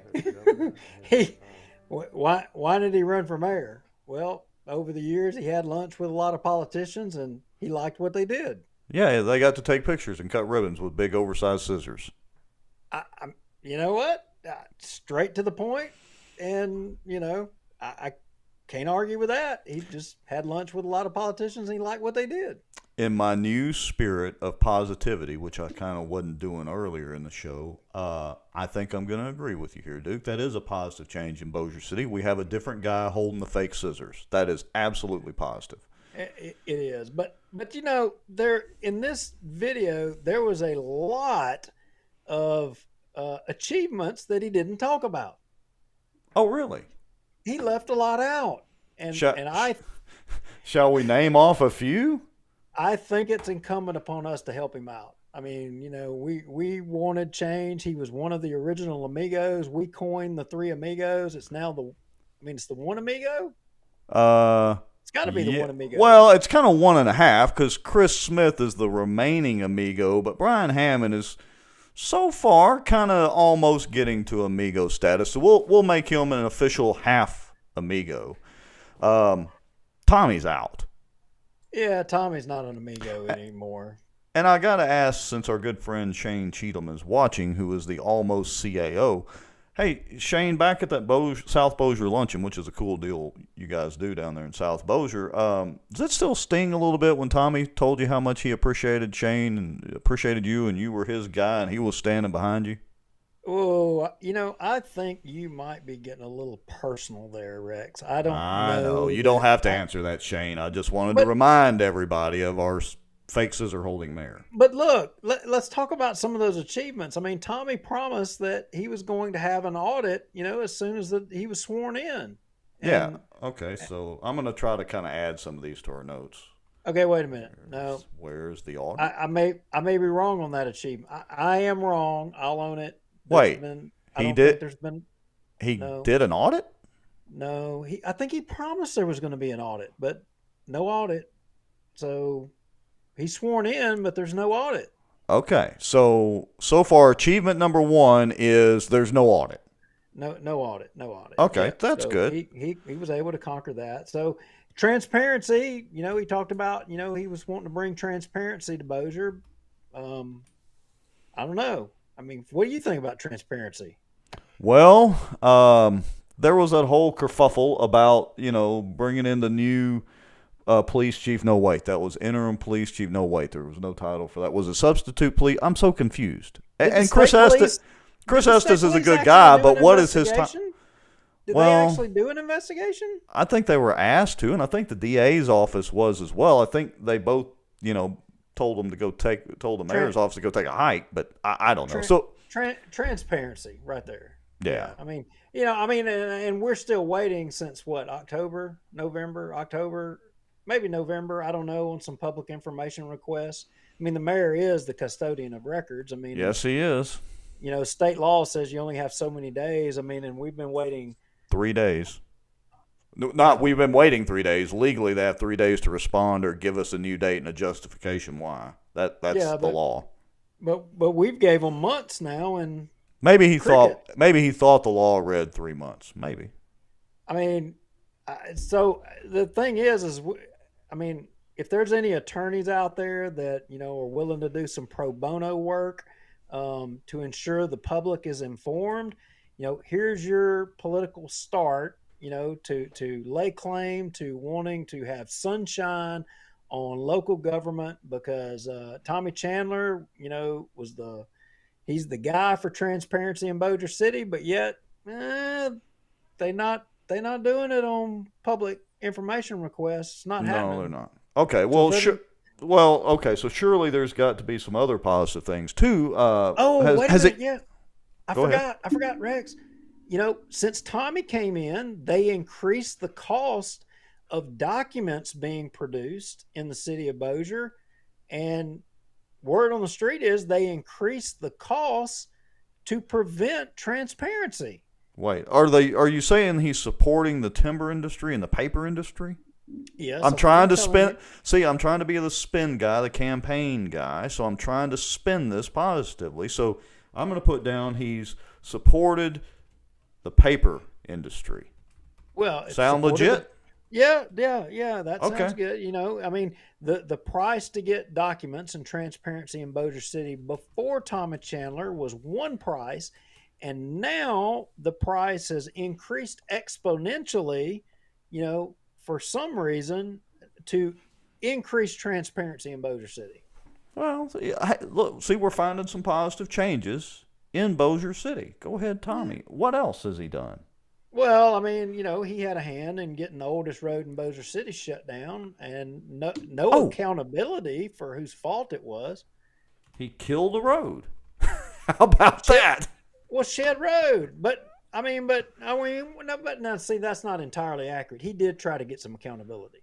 He did. If he would have done one other positive thing he ran on, which was getting rid of Mancheck or calling them to task, then the road may still be alive. We wouldn't have cut the legs out from under Shed You Road. forgot. He tried to hold NTB accountable for that. Oh, he did, but he somehow managed to bungle that. Oh yeah, remember that? Remember NTB? They were going to throw NTB under the bus. They even A special meeting. Okay, special meeting, and they're like going to throw them under the Zamboni, and then NTB just happened to show up with some information and said, "This is somebody else's responsibility." Yeah, so they had a special meeting celebrating NTB. Yeah, so he accomplished not holding anybody accountable, and nobody to date knows what the 8 digits and expense would be if they'd have stopped, and just rethought the project, and we'll never know, will we?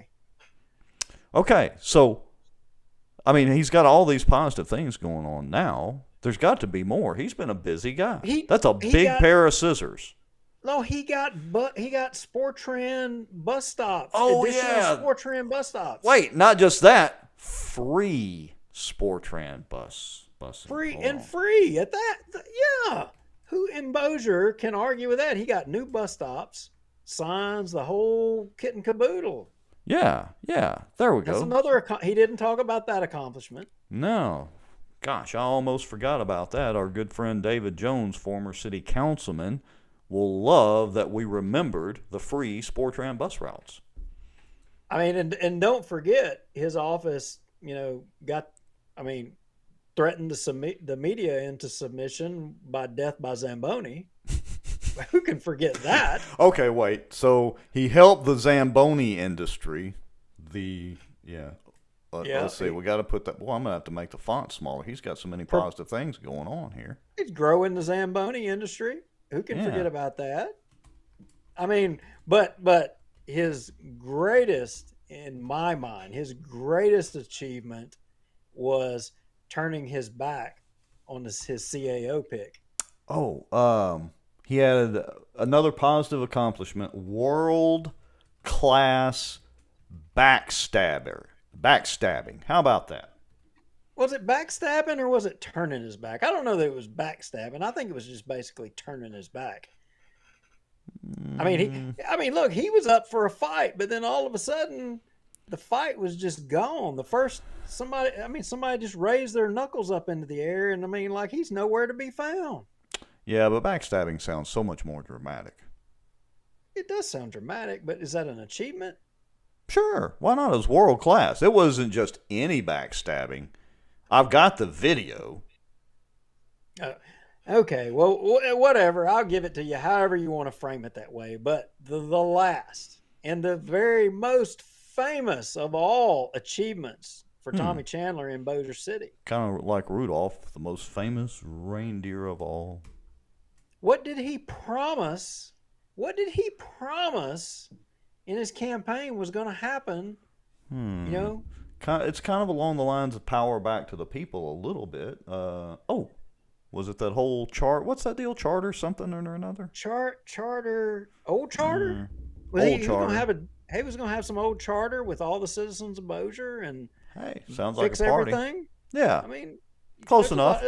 There's some things you can fix with some old charter, maybe. Yeah, but it was the Charter Commission, right? Yeah, Charter Commission, yeah. See, our mind's in the gutter. We're thinking about alcohol and stuff. And I think with a Charter Commission, that also includes term limits.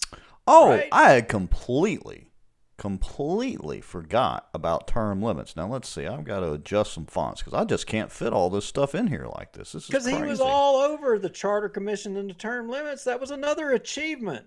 Yeah, everybody's term limited now by orders of Tommy. Oh, and David Crockett. Thank you, David Crockett. David Crockett just, retrieved us. He pointed out another accomplishment. City engineer. Oh, yeah. Yeah. So we have a new city engineer, right? His name is Ruttenbuck. His name is Ruttenbuck. I mean, newsflash to everybody. Tommy Chandler and his office have fell in love with Manchac and Ruttenbuck.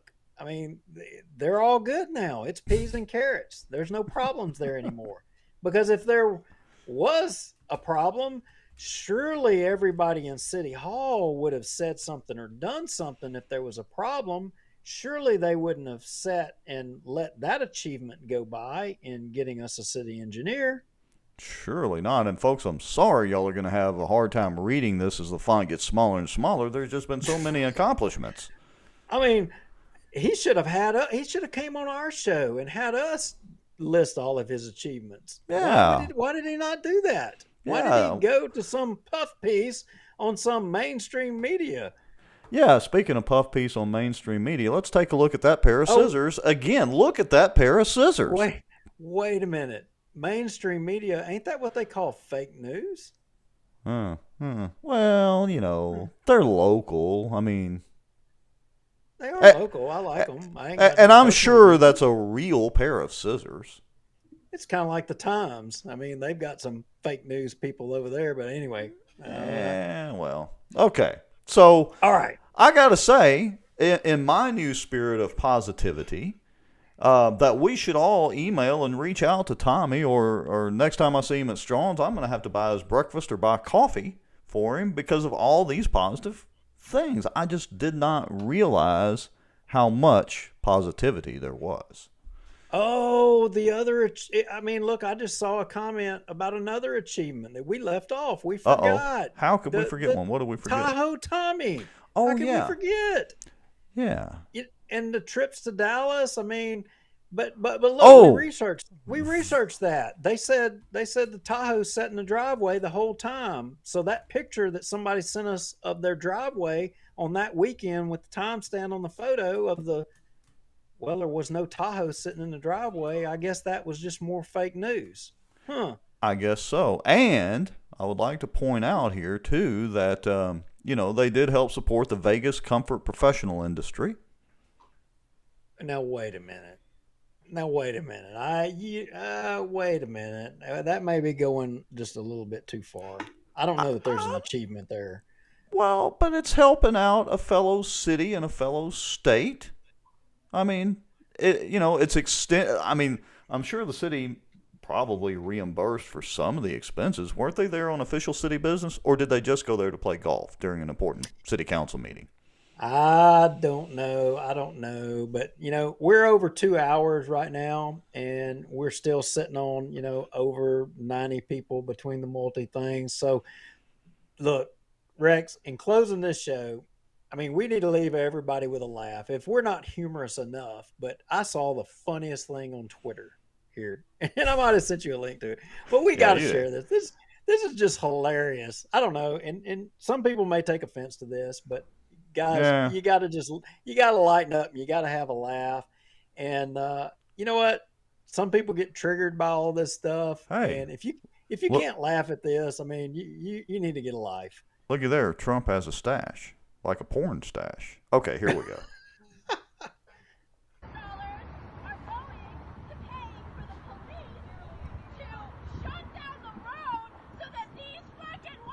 Whoa!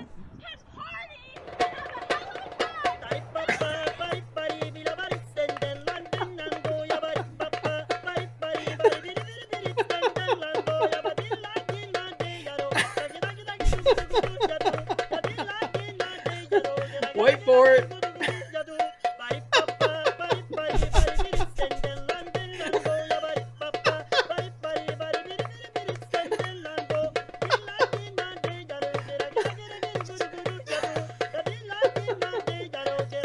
Stop it.